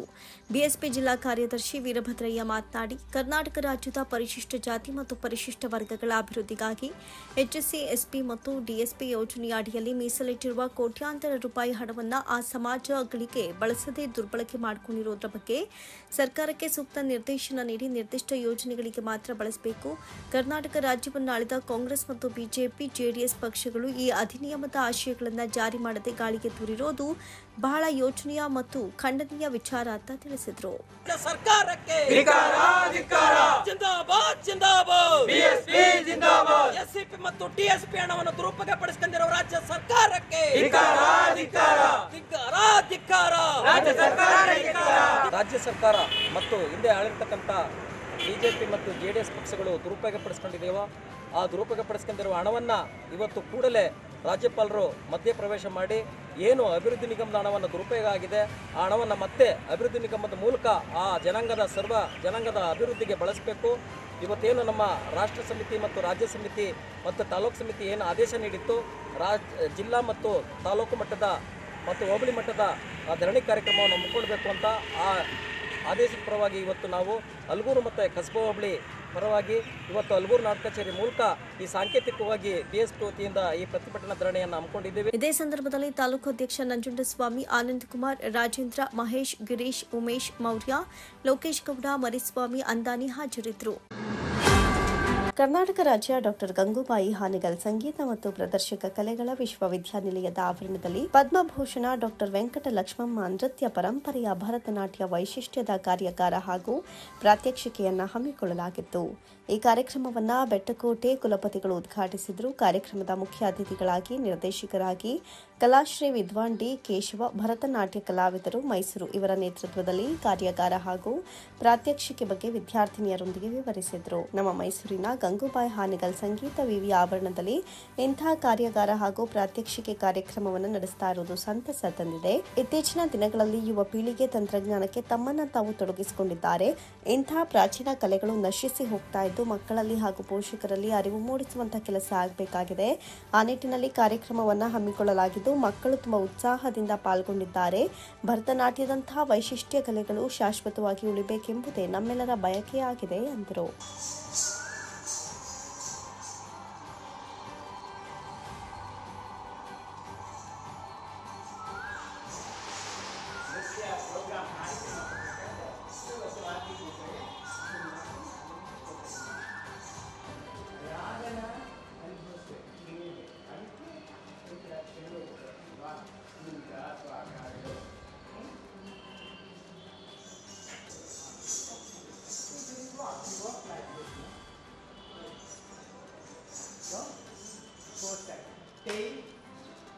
ನಮ್ಮ ಮೈಸೂರು ಶೈಲಿಯ ನಾಟ್ಯ ಗುರುಗಳಾದ ಪದ್ಮಭೂಷಣ ಡಾಕ್ಟರ್ ಕೆ ವೆಂಕಟಲಕ್ಷ್ಮಣ್ಣವರ ಶಿಷ್ಯ. ನಮ್ಮ ಮೈಸೂರು ಶೈಲಿಯ ಆದ ವೈಶಿಷ್ಟ್ಯತೆಯ ಬಗ್ಗೆ ಈಗ ಕಾರ್ಯಾಗಾರ ಮಾಡ್ತಾಯಿದ್ದೀನಿ. ಇಲ್ಲಿ ನಮ್ಮ ಗಂಗೂಬಾಯಿ ಹಾನಗಲ್ ಯೂನಿವರ್ಸಿಟಿಗೆ ವೈಸ್ ಚಾನ್ಸಲರ್ ಅವರು ನನ್ನ ಆಹ್ವಾನ ಮಾಡಿದ್ದಾರೆ. ಇದನ್ನು ಇಲ್ಲಿಯ ವಿದ್ಯಾರ್ಥಿಗಳಿಗೆ ಹೇಳಿ ಪರಿಚಯ ಮಾಡಿ ಸ್ವಲ್ಪ ಅಳಿಸೋಗ್ತಾ ಇದೆ. ಇದು ಹಿಂದೆ ನಮ್ಮ ಗುರುಗಳಿದ್ದಾಗ ಚಲನೆಯಲ್ಲಿತ್ತು. ನಮ್ಮ ವಿದ್ಯಾರ್ಥಿಗಳೆಲ್ಲ ಕಲಿತಾ ಇದ್ದರು ಕಾಲೇಜಲ್ಲಿ. ಆಮೇಲಿಂದ ಅವರೆಲ್ಲ ಮದುವೆ ಆಗಿಬಿಟ್ರು, ಬಿಟ್ಟೋಯ್ತದು, ಅಷ್ಟು ಮುಂದುವರಿಲಿಲ್ಲ. ನಾನು 75ನೇ ಇಸ್ವಿನಲ್ಲಿನೇ ನನ್ನ ಡಿಗ್ರಿ ಮುಗಿದ ಕೂಡಲೇ ವಿದೇಶಕ್ಕೆ ಹೋದೆ. ನನ್ನ ಒಂದು ಸ್ವಿಸ್ ವಿದ್ಯಾರ್ಥಿ, ನಮ್ಮಿಬ್ಬರಿಗೂ ಪ್ರೀತಿ ಬೆಳೆದು ಅಲ್ಲಿ ನಾನು ಫಿಯಾನ್ಸಿಯಾಗಿ ಹೋದ ಕೂಡಲೇ ಅಲ್ಲಿಂದ ಈಗ 48 ವರ್ಷದಿಂದ ಅಲ್ಲೇ ನೆಲೆಸಿದ್ದೀನಿ. ಪ್ರತಿ ವರ್ಷ ನಾನು ಮೈಸೂರಿಗೆ ಬರ್ತೀನಿ. ನಮ್ಮ ಶೈಲಿಯ ಇನ್ನೂ ಅಲ್ಲಿ ಅದಕ್ಕೆ ಒರಿಜಿನಾಲಿಟಿ ಹಾಗೇ ಇಟ್ಕೊಂಡಿದ್ದೀನಿ. ಅಲ್ಲಿ ವಿದೇಶಿಯರಿಗೆ ಇದನ್ನು ಹೇಳ್ಕೊಡ್ತಾಯಿದ್ದೀನಿ. ಅದಲ್ಲದೆ ನಾವು ಹೊಸ ಹೊಸ ಪ್ರಯೋಗಗಳನ್ನು ಮಾಡಿದ್ದೀವಿ. ಬಟ್ ಮೈಸೂರು ಶೈಲಿ ಅಂತ ಬಂದಾಗ ಈ ಹಳೆಯ ಸಂಪ್ರದಾಯನ ನಾನು ಉಳಿಸಿ ಬಳಸ್ತಾ ಇದ್ದೇನೆ. ಹಾಗೆ ಇಲ್ಲಿಗೆ ಬಂದಾಗೆಲ್ಲ ನಾವು ಪ್ರಚಾರ ಮಾಡ್ತೀವಿ, ನಮ್ಮ ಕಾರ್ಯಕ್ರಮಗಳನ್ನು ನೀಡ್ತೀವಿ. ಅಥವಾ ನಮ್ಮ ಮೈಸೂರಿನ ಕಲಾಶ್ರೀ ಬ್ರ್ಯಾಂಚಿನಲ್ಲಿ ಕೂಡ ವರ್ಕ್ಶಾಪ್ ಪಟ್ಟು ಅಲ್ಲೂ ಹೇಳ್ಕೊಡ್ತೀವಿ ಮಧ್ಯ. ನನಗೇನೆಂದರೆ ಈ ಹಳೆಯ ಸಂಪ್ರದಾಯ ಅದನ್ನು ಉಳಿಸ್ಬೇಕು ಎಲ್ಲರೂ. ಈಗ ಎಷ್ಟೋ ಮ್ಯೂಸಿಯಮ್ಗಳಿದೆ ಚಾರಿತ್ರಿಕವಾಗಿರ್ತಕ್ಕಂಥ ಎಂಥದ್ದನ್ನೆಲ್ಲೋ ಇದನ್ನು ದೊಡ್ಡದಾಗಿ ಪ್ರದರ್ಶಿಸ್ತಾರೆ. ಹಾಗೆಯೇ ಈ ಭರತನಾಟ್ಯ ಶೈಲಿನ ಉಳಿಸಿ ಬೆಳೆಸಬೇಕು ಅಂತಂದ್ಬಿಟ್ಟು ಮೊದಲಿಂದಲೂ ನಾನು ಶ್ರಮ ಪಡ್ತಾ ಇದ್ದೇನೆ. ಇವಾಗ ಇಲ್ಲಿ ಒಂದು ಅವಕಾಶ ಸಿಕ್ಕಿದೆ. ಈಗ ವಿದ್ಯಾರ್ಥಿನಿಯರೆಲ್ಲ ತುಂಬ ಆಸಕ್ತಿಯಿಂದ ಇದ್ದಾರೆ. ಸ್ವಲ್ಪ ತೋರಿಸಿದೆ, ಅವ್ರಿಗಿಷ್ಟ ಆಗಿರ್ಬೋದು. ಅದನ್ನು ನೋಡೋಣ. ಯಾಕೆಂದ್ರೆ ಮೈಸೂರು ಸಂಪ್ರದಾಯದ ವಿಶೇಷನೇ ಬೇರೆ. ಅದರಲ್ಲಿ ಆಲಿತ್ಯ, ತಾಂಡವ ಲಾಸ್ಯಗಳ ಮಿಲನ ಒಂಥರ ಜೋಡಿಯಾಗಿ, ಈಗ ಬರೀ ನೃತ್ಯ ಪೋಷಣೆ ಮಾಡಿದ್ರೆ ಅದು ಬರೀ ತಾಂಡವ ಆಗುತ್ತೆ. ಅದ್ರ ಜೊತೆಗೆ ಲಾಸ್ಯ ಸೇರಿದ್ರೆ ಅದರ ಇನ್ನೂ ಆಕರ್ಷಣೀಯವಾಗಿರುತ್ತೆ. ನೃತ್ಯ ಕಲೆಯ ಒಂದು ಬಿಟ್ಟು ಒಂದಿಲ್ಲ. ಹಾಗೆ ಅದನ್ನು ಇವಾಗ ನಾನು ಇವ್ರುಗಳಿಗೆ ಹೇಳ್ಕೊಡ್ತಾ ಇದ್ದೀನಿ. ತುಂಬ ಸಂತೋಷ ಆಗ್ತಾ ಇದೆ. ಇದೇ ವೇಳೆ ಡಾಕ್ಟರ್ ಗಂಗೂಬಾಯಿ ಹಾನಗಲ್ ಕುಲಸಚಿವರು ಶ್ರೀಮತಿ ರೇಖಾ KS ಹಾಗೂ ವಿದ್ಯಾರ್ಥಿ ವರ್ಗ ಕಾರ್ಯಕ್ರಮದಲ್ಲಿ ಉಪಸ್ಥಿತರಿದ್ದರು. ಜಾತಿ ಮತ್ತು ಪಂಗಡದ ಒಳ ಮೀಸಲಾತಿಯಲ್ಲಿ ಎರಡನೇ ಕೆನೆಪದರ ನೀತಿ ಪರಿಗಣಿಸದಂತೆ ಒತ್ತಾಯಿಸಿ ನಿರಂತರ ಹೋರಾಟ, ಜಾಗೃತಿ ಅಭಿಯಾನ ನಡೆಸೋದಕ್ಕೆ ವಿವಿಧ ದಲಿತ ಪರ ಸಂಘಟನೆಗಳ ಮುಖಂಡರು ಒಕ್ಕೊರಲಿನ ನಿರ್ಣಯವನ್ನ ಕೈಗೊಂಡರು. ಮೈಸೂರಿನ ಜಲದರ್ಶಿನಿ ಅತಿಥಿ ಗೃಹದಲ್ಲಿ ಸಂವಿಧಾನ ಸಂರಕ್ಷಣಾ ಹೋರಾಟ ಸಮಿತಿ ರಾಜ್ಯಾಧ್ಯಕ್ಷ ಎನ್ ಭಾಸ್ಕರ್ ಅಧ್ಯಕ್ಷತೆಯಲ್ಲಿ ನಡೆದ ಸಭೆಯಲ್ಲಿ ಇತ್ತೀಚೆಗೆ ಸುಪ್ರೀಂ ಕೋರ್ಟ್ ಒಳ ಮೀಸಲಾತಿ ಸಂಬಂಧ ನೀಡಿರುವ ತೀರ್ಪಿನಲ್ಲಿ ಕೆನೆಪದರ ನೀತಿ ರೂಪಿಸುವಂತೆ ರಾಜ್ಯ ಸರ್ಕಾರಗಳಿಗೆ ಸೂಚಿಸಿರುವುದು ಸರಿಯಲ್ಲ. ಸಾಮಾಜಿಕವಾಗಿ ಇನ್ನೂ ಶೋಷಣೆಗೆ ಒಳಗಾಗ್ತಾ ಇರುವಂತಹ ಪರಿಶಿಷ್ಟ ಜಾತಿಯ ಸಮುದಾಯಗಳಿಗೆ ಕೆನೆಪದರ ನೀತಿ ಅನ್ವಯಿಸಬಾರದು ಅಂತ ಆಗ್ರಹಿಸಲಾಯಿತು. ಸಂವಿಧಾನದಲ್ಲಿಯೇ ಇಲ್ಲದಂತಹ ಕೆನೆಪದರ ಪದವನ್ನ ಸೃಷ್ಟಿಸಲಾಗಿದೆ. ಇದು ಆರ್ಎಸ್ಎಸ್ ಅಜೆಂಡಾ. ಪರಿಶಿಷ್ಟರನ್ನ ಮೀಸಲಾತಿಯಿಂದ ವಂಚಿಸಲು ಮಾಡಿರುವ ಹುನ್ನಾರ ಇದಾಗಿದೆ. ಪರಿಶಿಷ್ಟ ಜಾತಿಯ ಒಳ ಮೀಸಲಾತಿಗೆ ಜಾರಿಗೆ ಯಾವುದೇ ತಕರಾರಿಲ್ಲ, ಆದರೆ ಕೆನೆಪದರ ನೀತಿ ಅನ್ವಯವಾಗಬಾರದು. ಅಂಬೇಡ್ಕರ್ ಅವರು ಹೇಳಿದಂತೆ ಸಾಮಾಜಿಕ ಅಸಮಾನತೆ ಇದುವರೆಗೂ ಮೀಸಲಾತಿ ಇರಲೇಬೇಕು. ಅಲ್ಲದೆ ಮೀಸಲಾತಿಯನ್ನ ಎಲ್ಲಾ ಜಾತಿ ಸಮುದಾಯಗಳು ಪಡಿತಾ ಇವೆ. ಆದರೆ ಪರಿಶಿಷ್ಟ ಸಮುದಾಯಕ್ಕೆ ನೀಡ್ತಾ ಇರುವಂತಹ ಮೀಸಲಾತಿಯ ಮೇಲೆಯೇ ಎಲ್ಲರ ಕಣ್ಣಿದೆ ಅಂತ ಬೇಸರ ವ್ಯಕ್ತಪಡಿಸಿದ್ರು. ಬಗೆಹರಿಸಬಹುದು ಸರ್. ಕಾನೂನು ಚೌಕಟ್ಟಿನಲ್ಲಿ ಕ್ರೀಮಿ ಲೇಯರ್ ಅಂತ ಒಂದು ಅಸ್ಪಷ್ಟವಾದ ವಿಚಾರವನ್ನ ಆವಾಗಲಿಂದ ಮಣ್ಣೆ ಮಾಡ್ಕೊ ಬೈದಾರೆ. ಇಲ್ಲಿ ತನಕ ಅದು ಜಾರಿಯಾಗಿದ್ದು ಇತಿಹಾಸದಲ್ಲಿಲ್ಲ. ಈ ದೇಶಕ್ಕೆ ಸಂವಿಧಾನ ಸಮರ್ಪಣೆಯಾಗಿ ಸುಮಾರು 75 ವರ್ಷಗಳು ತುಂಬಿದೆ. 75 ವರ್ಷಗಳಿಂದಲೂ ಆ ಕ್ರೀಮಿ ಲೇಯರ್ ಚರ್ಚೆ ಇದ್ದೇ ಇದೆ. ಇದು ಉಳ್ಳವರು ಮತ್ತು ಮೇಲ್ವರ್ಗದವರು ಈ ತಳ ಸಮುದಾಯಗಳ ಮೇಲೆ ಇಟ್ಟಿರುವಂಥ ಒಂದು ದೊಡ್ಡ ತೂಕತ್ತಿ. ಇದನ್ನು ನಾವು ಯಾವಾಗಲೂ ವಿರೋಧ ಮಾಡ್ತೀವಿ ಮತ್ತು ಇದಕ್ಕೆ ನಮ್ದು ಯಾವಾಗಲೂ ವಿರೋಧ ಇದ್ದೇ ಇರ್ತದೆ. ಇದನ್ನು ಒಪ್ಪಲಿಕ್ಕೆ ಈ ಸದ್ಯದಲ್ಲಿ ಸಾಧ್ಯ ಇರೋದಿಲ್ಲ. ಕಾರಣ ನಾನು ಆವಾಗಲೂ ಹೇಳ್ದಂಗೆ ಈ ಸಾಮಾಜಿಕ ವ್ಯವಸ್ಥೆಯಲ್ಲಿ ಆತನನ್ನು ಈ ಜಾತಿ ಇನ್ನೂ ಈ ಸಮುದಾಯಗಳನ್ನು ದೇವಸ್ಥಾನ ಒಳಗಡೆ ಬಿಡಲ್ಲ. ಆಚರಣೆ ಜಾತಿ ಪದಾಚರಣೆ ಇನ್ನೂ ಚಾಲನೆಯಲ್ಲಿದೆ. ಹಾಗಾಗಿ ದಯಮಾಡಿ ಮಾಧ್ಯಮದ ಸನ್ಮಿತ್ರರು ಇದನ್ನು ಹೆಚ್ಚು ಪ್ರಚಾರ ಮಾಡಬೇಕು. ಈ ಸಮುದಾಯಗಳು ಕ್ರೀಮಿ ಲೇಯರ್ ಪದ ಇದನ್ನು ಒಪ್ಪಲ್ಲ ಅಂತೇಳಿ ಇದು ಜಗಜ್ಜಾಹಿರಬೇಕಂತ ಹೇಳಿ ತಮ್ಮೆಲ್ಲರ ಮುಖಾಂತರ ವಿನಂತಿ ಮಾಡ್ತಾ ಇದ್ದೀನಿ. ಅಧ್ಯಕ್ಷರೇ, ರಾಜ್ಯ ಸರ್ಕಾರಗಳು ಯಾಕೆ ಈ ಒಂದು ಕೆನೆಪರದ ಅಭಿಪ್ರಾಯವನ್ನು ಜಾರಿ ಮಾಡಬಾರ್ದು ಅಂತ ಹೇಳೋದ್ರಲ್ಲಿ ಯಾವುದೇ ಸಂಶಯ ಇಲ್ಲ ಮತ್ತು ಯಾವುದೇ ಗೊಂದಲಗಳು ಇರೋದಿಲ್ಲ. ಅವ್ರು ನೇರವಾಗಿ ಸ್ಪಷ್ಟವಾಗಿ ಹೇಳ್ಬೋದು, ನಿಮಗೆ ಒಳ ಮೀಸಲಾತಿ ಜಾರಿ ಮಾಡ್ತೀವಿ, ಜಾರಿ ಮಾಡೋದಾದರೆ ನೀವು ಕೆನೆಪದರ ನಿಯಮವನ್ನು ಪದ್ಧತಿಯನ್ನು ಒಪ್ಕೋಬೇಕಾಗತ್ತೆ. ಸೋಕಾಲ್ ಕ್ರೀಮಿ ಲೇಯರ್ ಅಂತ ಏನು ಹೇಳ್ತೀವಿ ಅದನ್ನು ಒಪ್ಕೋಬೇಕಾಗತ್ತೆ ಅಂತಲೂ ಹೇಳೋ ಒಂದು ಸಾಧ್ಯತೆಗಳು ಇರ್ತವೆ. ಅದು ನಮ್ಮೆಲ್ಲರ ಆತಂಕ. ಯಾಕೆ ನಾವು ಕೆನೆಪದರನ ವಿರೋಧ ಮಾಡ್ತಾಯಿದ್ದೀವಿ ಅಂದರೆ, ಯಾವುದೇ ಒಂದು ಅಸ್ಪೃಶ್ಯ ಜಾತಿ ಸಾರ್ವಜನಿಕವಾಗಿ ಸಾಮಾಜಿಕವಾಗಿ ಯಾವುದೇ ಒಂದು ಸ್ಟೇಟಸ್ಗೆ ಹೋದರೂ ಆತನನ್ನು ಒಬ್ಬ ಪರಿಶಿಷ್ಟ ಜಾತಿಯವನು ಪರಿಶಿಷ್ಟ ವರ್ಗದವನು ಅಂತ ಕರೆಯೋದು. ಆತನ ಸೋಷಿಯಲ್ ಸ್ಟೇಟಸ್ ಯಾವತ್ತೂ ಚೇಂಜ್ ಆಗಿದ್ದು ಇತಿಹಾಸದಲ್ಲೂ ಇಲ್ಲ, ಭವಿಷ್ಯದಲ್ಲೂ ಆಗೋದು ಗೊಂದಲಗಳಿದೆ ಮತ್ತು ಸಂಶಯ ಇದೆ. ಹಾಗಾಗಿ ನಮ್ಮೆಲ್ಲರ ವಿರೋಧ ಕ್ರೀಮಿ ಲೇಯರ್ ಪದ್ಧತಿಗಷ್ಟೇ. ಒಂದು ಸಾರಿ ಕ್ರೀಮಿ ಲೇಯರ್ ಅಂತ ಸಿಸ್ಟಮ್ ಬಂದು ನಾವು ಒಂದು ಕುಟುಂಬದಲ್ಲಿ ನಮ್ಮ ರಾಜ್ಯಾಧ್ಯಕ್ಷರು ಹೇಳ್ದಂಗೆ ಯಾರಾದರೂ ಅನುಕೂಲಗಳು ಪಡೆದು ಆತನ ಮುಂದಿನ ಕುಟುಂಬ ಆ ಒಂದು ಮೀಸಲಾತಿಯ ವರ್ಗೀಕರಣದಿಂದ ಹೊರಗಡೆ ಬರ್ತದೆ ಮತ್ತು ಮೀಸಲಾತಿ ಪಡೆಯಲಿಕ್ಕೆ ಅರ್ಹರಲ್ಲ ಅನ್ನೋದು ಕ್ರೀಮಿ ಲೇಯರ್ನ ಸಂವಿಧಾನದಲ್ಲಿರ್ತಕ್ಕಂಥ ಒಂದು ಭಾಗ. ಇದು ಈ ಹಿಂದೆ ಸಂವಿಧಾನದಲ್ಲಿ ಅಡಕವಾಗಿ ಆಗಲಿಂದನೂ ಸಾಮಾಜಿಕ ವ್ಯವಸ್ಥೆಯಲ್ಲಿ ಜಾತಿ ವ್ಯವಸ್ಥೆ ಎಲ್ಲಿ ತನಕ ಇರ್ತದೆ ಅಲ್ಲಿ ತನಕ ಮೀಸಲಾತಿ ಇರಬೇಕು ಮತ್ತು ಸಾಮಾಜಿಕವಾಗಿ ಈ ಒಂದು ಸ್ಥಿತಿಗತಿ ಬದಲಾವಣೆ ಆಗೋ ತನಕ ಯಾವುದೇ ಕಾರಣಕ್ಕೂ ಮೀಸಲಾತಿಯನ್ನು ತೆಗಿಬಾರ್ದು ಅಂತೇಳಿ ಎಲ್ಲರೂ ಒಪ್ಕೊಂಡು ಅದು ಅನುಷ್ಠಾನಗೊಂಡು ಇಲ್ಲಿ ತನಕ ಜಾರಿಯಲ್ಲಿದೆ. ಸಾಹಿತಿ ಸಿದ್ದಸ್ವಾಮಿ, ಲೇಖಕ ಟಿ ಆರ್ ಕುಮಾರ್, ಮೈಸೂರು ವಿವಿ ಸಹಾಯಕ ಪ್ರಾಧ್ಯಾಪಕ ಡಾಕ್ಟರ್ ಜ್ಞಾನಪ್ರಕಾಶ್, ಡಿಎಸ್ಎಸ್ ಮುಖಂಡ ಶಂಭು, ವೈಜ್ಞಾನಿಕ ಕನಕರಾಜು, ಮೈಸೂರು ನಗರ ಎಸ್ಸಿ ವಕೀಲರ ಸಂಘದ ಅಧ್ಯಕ್ಷ ತಿಮ್ಮಯ್ಯ, ರಾಜ್ಯ ನಾಯಕರ ಸಂಘದ ಅಧ್ಯಕ್ಷ ದ್ಯಾವಪ್ಪ ನಾಯಕ, ಮಾದಿಗ ಸಮಾಜದ ಮುಖಂಡ ಹಾಗೂ ವಕೀಲ ಶಿವಪ್ರಸಾದ್, ಆದಿ ಕರ್ನಾಟಕ ಹಿತರಕ್ಷಣಾ ಹೋರಾಟ ಸಮಿತಿ ಅಧ್ಯಕ್ಷ K Murali, Vishweshwara Nagar industrial sub ಮುಖಂಡ Pandu, Naveen Kumar, C Vijay Kumar, railway SC ಸಹಕಾರ ಬ್ಯಾಂಕ್ ನಿರ್ದೇಶಕ ಆನಂದ್, ಪಡುವಾರಳ್ಳಿ ಅಂಬೇಡ್ಕರ್ ಹವ್ಯಾಸಿ ಸಂಘದ ಸತೀಶ್ ಕುಮಾರ್, ಕೆಎಸ್ಆರ್ಟಿಸಿ ನೌಕರರ ಸಂಘದ ಕೆಎಂ ರೇವಣ್ಣ ಮತ್ತಿತರರು ಉಪಸ್ಥಿತರಿದ್ದರು. ಅಂಗನವಾಡಿ ಅಂದರೆ ಮೂಗು ಮುರಿಯುವ ಪ್ರಸ್ತುತ ದಿನದಲ್ಲಿ ಬಿಂಡಿಗನವಿಲೆ ಗ್ರಾಮದ ಅಂಗನವಾಡಿ ಕೇಂದ್ರ ಯಾವುದೇ ಖಾಸಗಿ ಬೇಬಿ ಸಿಟ್ಟಿಂಗ್ಗೆ ಶೆಡ್ ಹೊಡೆಯುವಂತೆ ಹೈಟೆಕ್ ಅಂಗನವಾಡಿಯಾಗಿ ನಿರ್ಮಾಣಗೊಂಡು ಚಾಲ್ತಿಯಲ್ಲಿದೆ.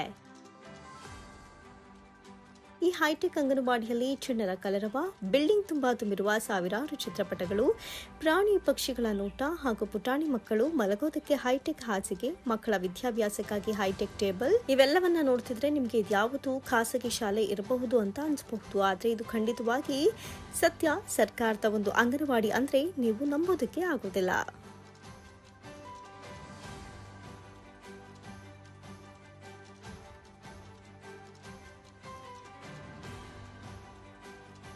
ಮಕ್ಕಳ ಮತ್ತು ಶಿಶು ಅಭಿವೃದ್ಧಿ ಇಲಾಖೆಯ ಅನುದಾನ ಮತ್ತು ಬೆಣ್ಣಿಗನವಿಲೆ ಚೆನ್ನಕೇಶವಸ್ವಾಮಿ ದೇವಾಲಯದ ಭಕ್ತ ಮಂಡಳಿಯ ಭಕ್ತರಾದ ಅಮೆರಿಕಾದ ಶ್ರೀ ರಮ್ಯಾ ಮತ್ತು ವಸುಧಾ ವಾಸುಕಿ ಅವರು ಮಕ್ಕಳು ಮನಸ್ಸು ಉಲ್ಲಾಸಗೊಳಿಸುವುದಕ್ಕೆ ಮುನ್ನುಡಿ ಬರೆದಿದ್ದಾರೆ. ಈ ಹೈಟೆಕ್ ಅಂಗನವಾಡಿಯಾಗಿ ನಿರ್ಮಾಣ ಮಾಡುವುದಕ್ಕೆ ಅಪಾರ ಶ್ರಮ ವಹಿಸಿರುವ ಮೇಲ್ವಿಚಾರಕಿ ಮಂಜುಳಾ ವಿ ಹಾಗೂ ಸಹಾಯಕಿ ಶೋಭಾ ಅವರ ಶ್ರಮವನ್ನು ಮೆಚ್ಚಲೇಬೇಕು ಎಂದರು. ಬೆಣ್ಣಿಗನವಿಲೆಯಲ್ಲಿರುವಂತಹ ಒಂದು ಚಿಕ್ಕ ಮಕ್ಕಳ ಒಂದು ಶಿಶು ವಿಹಾರ ಅಂತ ಹೇಳ್ತೀವಿ, ಇಲ್ಲ ನಮ್ಮ ಏನು ಹೇಳ್ತಾರೆ ಅಂಗನವಾಡಿ ಅಂತ ಹೇಳ್ತೀವಿ. ಅದಕ್ಕೋಸ್ಕರ ನಮ್ಮ ಭಕ್ತಾದಿಗಳು ಕೊಡೋ ದುಡ್ಡಿಂದ ಮಕ್ಕಳಿಗೆ ಏನಾರ ಒಂದು ಸಹಾಯ ಮಾಡೋಣ, ಸೊ ದಟ್ ಮಕ್ಕಳು ಅಭಿವೃದ್ಧಿ ಆಗಲಿ, ಚೆನ್ನಾಗಿ ಓದಿ ಮುಂದೆ ಬರಲಿ, ನಮ್ಮ ಹಳ್ಳಿಗೆ ಹೆಸರು ತಂದು ಆಮೇಲೆ ನಮ್ಮ ದೇಶಕ್ಕೂ ಹೆಸರು ತರಲಿ ಅನ್ನೋ ಒಂದು ಆಸೆಯಿಂದ ನಾವೇನೇನೋ ಒಂದು ಸ್ವಲ್ಪ ಮಕ್ಕಳಿಗೆ ಅನುಕೂಲ ಆಗೋ ಹಾಗೆ ಅವ್ರಿಗೆ ಆಟ ಆಡೋದಕ್ಕೆ ಚಿಕ್ಕ ಮಕ್ಕಳು ಹೊರಗೋಡೋಕ್ಕೆ ಆಡೋಕ್ಕೆ ಆಗೋದಿಲ್ಲ, ಅವಕ್ಕೆ ಮನೆಯಲ್ಲೇ ಶಾಲೆ ಒಳಗಡೆನೇ ಕೂತ್ಕೊಂಡು ಆಡೋವಂಥದ್ದು ಮತ್ತು ಚಿಕ್ಕ ವಸ್ತುಗಳು ಏನಾರ ಕೊಟ್ಬಿಟ್ಟು ಅವುಗಳಿಗೆ ಕೂತ್ಕೊಂಡು ಓದೋದಕ್ಕೆ ಇದಕ್ಕೆ ಅನುಕೂಲ ಆಗಲಿ ಅಂತ ಟೇಬಲ್ಲು, ಕುರ್ಚಿಗಳು, ಆಮೇಲೆ ಆಟ ಆಡೋದು ಸಾಮಾನುಗಳು, ಆಮೇಲೆ ಊಟ ಆದಮೇಲೆ ಮಕ್ಕಳೆಲ್ಲ ನೆಲದ ಮೇಲೆ ಹೋಗ್ತಾ ಇದ್ವು. ಅದು ನೋಡಿದ್ರೆ ನಮಗೊಂಥರ ಆಯಿತು, ಏನಪ್ಪ ಮಕ್ಕಳು ಮಲಗ್ತಿದೆಯಲ್ಲ ಅಂತ. ಸೊ ನಾವು ನಮ್ಮ ಭಕ್ತಾದಿಗಳಿಗೆ ಯಾರೋ ಹೇಳಿದ್ದಕ್ಕೆ ಬೆಣ್ಣಿಗನವಿಲೆ 1ನೇ ಅಂಗನವಾಡಿ ಕೇಂದ್ರದಲ್ಲಿದ್ದೇವೆ. ಈ ಅಂಗನವಾಡಿ ಕೇಂದ್ರದಲ್ಲಿ 0 ಯಿಂದ 6 ವರ್ಷದ ಮಕ್ಕಳು, 6 ತಿಂಗಳ ಮಕ್ಕಳು 17 ಇದ್ದಾರೆ ಮತ್ತು 3 ರಿಂದ 6 ವರ್ಷದ 12 ಮಕ್ಕಳಿದ್ದಾರೆ. 3 ಜನ ಗರ್ಭಿಣಿಯರಿದ್ದಾರೆ ಮತ್ತು 7 ಜನ ಬಾಣಂತಿಯರಿದ್ದಾರೆ. ಇಷ್ಟು ಜನ ಇಲ್ಲಿ ICDS ಸೇವೆಯ ಯೋಜನೆಯ ಸೌಲಭ್ಯವನ್ನು ಪಡಿತಾ ಇದ್ದಾರೆ. ಇಲ್ಲಿ ಮಕ್ಕಳು ಈ ಕೇಂದ್ರಕ್ಕೆ ಹಾಜರಾಗುವಂಥ ಮಕ್ಕಳಿಗೆ ಭಾಳ ಸುಸಜ್ಜಿತವಾದಂಥ ಒಂದು ಆಟಿಕೆ ಮತ್ತು ಸುಸಜ್ಜಿತವಾದಂಥ ಕೂತ್ಕೊಳ್ಳೋದಕ್ಕೆ ಚೇರು ಮತ್ತು ಊಟ ಮಾಡೋದಕ್ಕೆ ಟೇಬಲ್ಲು ಮತ್ತು ಮಲಗೋದಕ್ಕೆ ಮಂಚವನ್ನು ಕೂಡ ದಾನಿಗಳ ನೆರವಿನಿಂದ ಈ ಕೇಂದ್ರಕ್ಕೆ ಒದಗಿಸಲಾಗಿದೆ. ಈ ಕೇಂದ್ರಕ್ಕೆ ಬರುವಂಥ ಮಕ್ಕಳಿಗೆ ಸಮವಸ್ತ್ರವನ್ನು ಕೂಡ ನಾವು ಒದಗಿಸಿದ್ದೀವಿ. ಈ ಕೇಂದ್ರ ಒಂದು ರೀತಿಯಲ್ಲಿ ಮಾದರಿ ಅಂಗನವಾಡಿ ಕೇಂದ್ರವಾಗಿ ರೂಪುಗೊಂಡಿದೆ. ಇಲ್ಲಿ ಅಂಗನವಾಡಿ ಕಾರ್ಯಕರ್ತರು ಕೂಡ ಅಷ್ಟೇ ಬದ್ಧತೆಯಿಂದ ಕೆಲಸವನ್ನು ಮಾಡ್ತಾರೆ. ಇಲ್ಲಿ ಬರುವಂಥ ಮಕ್ಕಳಿಗೆ ಮುಂದೆ ಶಾಲಾ ಶಿಕ್ಷಣಕ್ಕೆ ಹೋಗುವಂಥ ಮಕ್ಕಳಿಗೆ ನಾವು ಇಲ್ಲಿ ಪೂರ್ವ ತರಬೇತಿ ಅಂದರೆ ಶಾಲಾ ಪೂರ್ವ ಶಿಕ್ಷಣ ಚಟುವಟಿಕೆಗಳ ಮೂಲಕ ಆಟದ ಮೂಲಕ ಇಲ್ಲಿ ಶಿಕ್ಷಣವನ್ನು ಕೊಡುವಂಥದ್ದು. ಬೆಣ್ಣಿಗನವಿಲೆ ಹೈಟೆಕ್ ಅಂಗನವಾಡಿಗೆ ಮಂಡ್ಯ ಜಿಲ್ಲಾ ಉತ್ತಮ ಅಂಗನವಾಡಿ ಕಾರ್ಯಕರ್ತೆ ಪ್ರಶಸ್ತಿ ಗರಿಯನ್ನ ಮುಡಿಗೇರಿಸಿಕೊಂಡಿದ್ದಾರೆ. ಸ್ಥಳೀಯರು ಹೇಳುವಂತೆ ಈ ಅಂಗನವಾಡಿಯಲ್ಲಿ ಮಾತೃ ಮನೋಭಾವದಿಂದ ಮಕ್ಕಳನ್ನ ನೋಡಿಕೊಳ್ತಾರೆ. ಯಾವುದೇ ಮಗು ಕೂಡ ಕಿರಿಕಿರಿ ಅನುಭವಿಸಿರೋದು ಇಲ್ಲಿಯವರೆಗೂ ಕಂಡಿಲ್ಲ. ನಮ್ಮ ಗ್ರಾಮದಲ್ಲಿ ಈ ರೀತಿಯಾದಂತಹ ಒಂದು ಹೈಟೆಕ್ ಅಂಗನವಾಡಿ ಇರೋದು ನಮಗೆ ಹೆಮ್ಮೆ ಅಂತಾರೆ.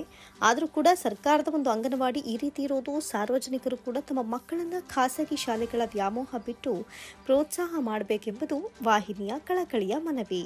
ಇಲ್ಲಿ ಸಿಗುವಂತಹ ಮಕ್ಕಳಿಗೆ ಶಾಲಾ ಪೂರ್ವ ಚಟುವಟಿಕೆ ಹಾಗೂ ಆಟಿಕೆಗಳಾಗಲಿ ಎಲ್ಲ ಮುಂತಾದ ಒಂದು ಚಟುವಟಿಕೆಗಳು ತುಂಬ ಉತ್ತಮವಾಗಿ ನಡೆಯಬೇಕು ಅಂತ ಹೇಳಿದ್ರೆ ಇಲ್ಲಿ ಇರುವಂತಹ ದಾನಿಗಳ ಒಂದು ಸಹಕಾರದಲ್ಲಿ ನಡೆಯುತ್ತೆ.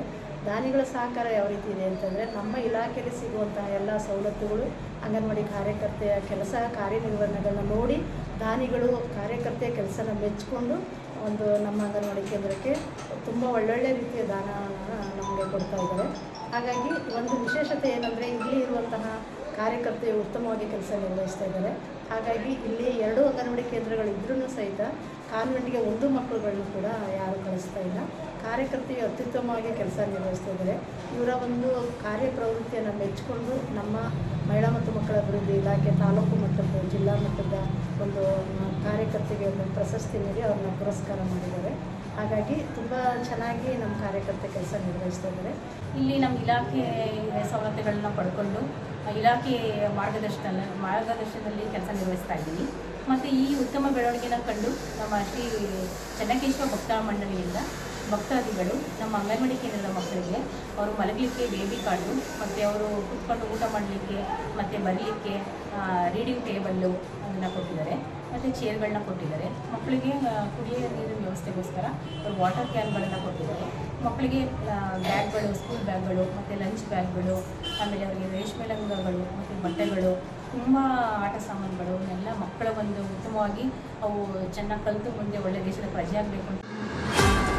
ಟಿ ನರಸೀಪುರದಲ್ಲಿರುವಂತಹ KSIC ರೇಷ್ಮೆ ನೂಲು ತೆಗೆಯುವಂತಹ ಘಟಕದಲ್ಲಿ ದಲಿತ ವಿರೋಧಿ ಹೊರಗುತ್ತಿಗೆ ಕಾರ್ಮಿಕ ವಿರೋಧಿತನದ ವಿರುದ್ಧ ತಕ್ಷಣ ಕ್ರಮ ಕೈಗೊಳ್ಳದಿದ್ದರೆ ಇದೇ 15ನೇ ತಾರೀಕು ಸ್ವಾತಂತ್ರ್ಯ ದಿನಾಚರಣೆ ದಿನದಂದು ಚಾಮರಾಜನಗರದಲ್ಲಿ ಪಶುಸಂಗೋಪನೆ ಮತ್ತು ರೇಷ್ಮೆ ಖಾತೆ ಸಚಿವರಿಗೆ ಮುತ್ತಿಗೆ ಹಾಕಲಾಗುತ್ತೆ ಅಂತ ದಲಿತ ಸಂಘರ್ಷ ಸಮಿತಿ ಬಣರಹಿತ ಜಿಲ್ಲಾ ಸಂಚಾಲಕ ಸಿ ಉಮಾಮಾದೇವ ಎಚ್ಚರಿಕೆ ನೀಡಿದರು. ಪಟ್ಟಣದ KSIC ನಿಗಮದ ಮುಂದೆ ಸುದ್ದಿಗಾರರೊಂದಿಗೆ ಮಾತನಾಡಿ ವ್ಯವಸ್ಥಾಪಕ ವಿನಯ್ ವಿರುದ್ಧ ನಮ್ಮ ದಲಿತ ರಹಿತ ಸಂಘರ್ಷ ಸಮಿತಿ ಬಣರಹಿತ ದೂರಿನ ಮೇಲೆ ನಿವೃತ್ತ ನ್ಯಾಯಾಧೀಶರಿಂದ ತನಿಖೆಗೆ ಆದೇಶ ಮಾಡಿದ್ರು. ಸದರಿ ವ್ಯವಸ್ಥಾಪಕರನ್ನ ಅದೇ ಹುದ್ದೆಯಲ್ಲಿ ಮುಂದುವರಿಸುತ್ತಾ ಸಾಕ್ಷಿ ನಾಶಕ್ಕೆ ಅವಕಾಶ ಮಾಡಿಕೊಡ್ತಾ ಇರುವವರ ವಿರುದ್ಧ ತಕ್ಷಣವೇ ಕ್ರಮ ಕೈಗೊಂಡು ಅಮಾನತು ಮಾಡಿ ತನಿಖೆಗೆ ಒಳಪಡಿಸಬೇಕು ಅಂತ ಆಗ್ರಹಿಸಿದ್ರು. ಇವರೆಲ್ಲ ಹೋಗಿ ದೂರು ಕೊಟ್ಟಿದ್ದಾರೆ, ನೀವು ತಗೊಳ್ಳೋಕೆ ಹೇಳಿ ಅಂತ ಹೇಳಿ ಅವ್ರು ಇಲ್ಲ ನಿಮ್ಮ ಕೆಲಸ ಕಳ್ಕೊತಿದ್ದಾರೆ ಹಾಗೆ ಈಗ ಅಂತ ಅವ್ರಿಗೆ ಬೆದರಿಕೆ ಹಾಕಿ ಕಳಿಸಿದ್ದಾರೆ. ಸಿ ಕ್ಯಾಮ್ರಾ ಫುಟೇಜ್ಗಳು ನೋಡ್ಬೋದು, ಅಜ್ಜಕ್ಕೂ CC ಕ್ಯಾಮ್ರಾಗಳು ಹಾಕ್ಸಿದ್ದಾರೆ. ಅಲ್ಲಿ ಏನು ನಡೀತಾ ಇದೆ ಅನ್ನೋದನ್ನ ಅವರು ನೋಡ್ಬೋದು.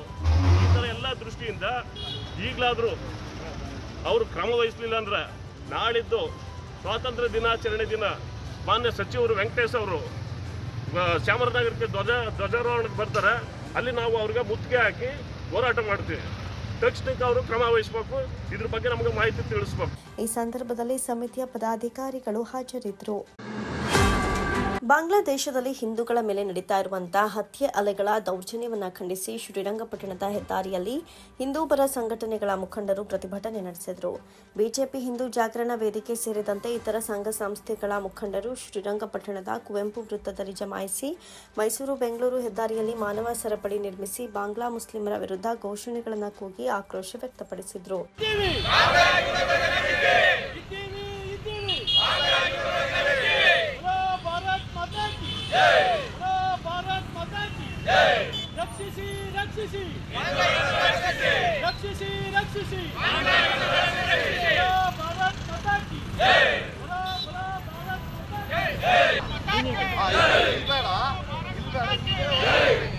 ನೂರಾರು ವರ್ಷಗಳಿಂದ ಅಲ್ಲಿ ವಾಸಿಸುವ ಹಿಂದೂ ಜನರಿಗೆ ಹಲವು ದಿನಗಳಿಂದ ಬಾಂಗ್ಲಾದಲ್ಲಿ ಕಾರಣಾಂತರಗಳಿಂದ ಹಿಂದೂಗಳ ಮೇಲೆ ಹಲ್ಲೆ ನಡೀತಾ ಇದ್ದು ದೇಶದ ಅಜಾಗರೂಕತೆಯಿಂದ ಕೂಡಿದ್ದು ಹಿಂದೂಗಳಿಗೆ ರಕ್ಷಣೆ ಇಲ್ಲದಂತಾಗಿದೆ. ಅವರ ಮನೆ ಮಠಗಳ ಮೇಲೆ ದರೋಡೆ, ಕೊಲೆ, ಅತ್ಯಾಚಾರಗಳನ್ನು ನಡೆಸಲಾಗ್ತಾ ಇದ್ರು ವಿಶ್ವಸಂಸ್ಥೆ ಗಂಭೀರವಾಗಿ ನೋಡಿಕೊಂಡು ಸುಮ್ಮನಿದೆ. ಇಂತಹ ಪರಿಸ್ಥಿತಿಯಲ್ಲಿ ಬಾಂಗ್ಲಾದಲ್ಲಿ ಅಲ್ಪಸಂಖ್ಯಾತರಾಗಿರುವಂತಹ ಹಿಂದೂಗಳ ಪರ ವಿಶ್ವಸಂಸ್ಥೆ ನಿಲ್ಲಬೇಕಾಗಿದೆ. ಇದಲ್ಲದೆ ಅಲ್ಲಿನ ಹಿಂದೂಗಳಿಗೆ ಹೆಚ್ಚಿನ ರಕ್ಷಣೆ ನೀಡಬೇಕಾಗಿದ್ದು ಬಾಂಗ್ಲಾ ಮುಖಂಡರೊಂದಿಗೆ ಚರ್ಚೆ ನಡೆಸಿ ಶಾಂತಿ ಸಂವಾದಗಳನ್ನು ಕೂಡ ವಿಶ್ವಸಂಸ್ಥೆ ಮುಂದೆ ಮಾಡಬೇಕಾಗಿದೆ. ಹಾಗೆ ಮುಂದುವರೆದ್ರೆ ಬಾಂಗ್ಲಾದಲ್ಲಿರುವಂತಹ ಹಿಂದೂಗಳ ರಕ್ಷಣೆ ಇಲ್ಲದೆ ಅವರ ಬದುಕು ಸರ್ವನಾಶದತ್ತ ಹೋಗ್ತಾ ಇದ್ದು ಕೂಡಲೇ ವಿಶ್ವಸಂಸ್ಥೆ ಮಧ್ಯ ಪ್ರವೇಶ ಮಾಡಬೇಕು ಅಂತ ಪ್ರತಿಭಟನಾಕಾರರು ಒತ್ತಾಯಿಸಿದ್ರು. ಈ ಪ್ರತಿಭಟನೆಯಲ್ಲಿ ಬಿಜೆಪಿ ತಾಲೂಕು ಅಧ್ಯಕ್ಷ ಪಿಯಳ್ಳಿ ರಮೇಶ್, ಬಿಜೆಪಿ ಮುಖಂಡರಾದ ಸಚ್ಚಿದಾನಂದ, ಕೆಎಸ್ ನಂಜುಂಡೇಗೌಡ, ಉಮೇಶ್ ಕುಮಾರ್, ಪ್ರಧಾನ ಕಾರ್ಯದರ್ಶಿ ಸಂತೋಷ್ ಕುಮಾರ್, ಭೂಮಿ ತಾಯಿ ಹೋರಾಟ ಸಮಿತಿ ಅಧ್ಯಕ್ಷ ಕೃಷ್ಣೇಗೌಡ, ಪುರಸಭಾ ಸದಸ್ಯ ಎಸ್ ಪ್ರಕಾಶ್, ಹಿಂದೂ ಜಾಗರಣ ವೇದಿಕೆಯ ಚಂದನ್ ಸೇರಿದಂತೆ ಇತರರು ಹಾಜರಿದ್ದರು.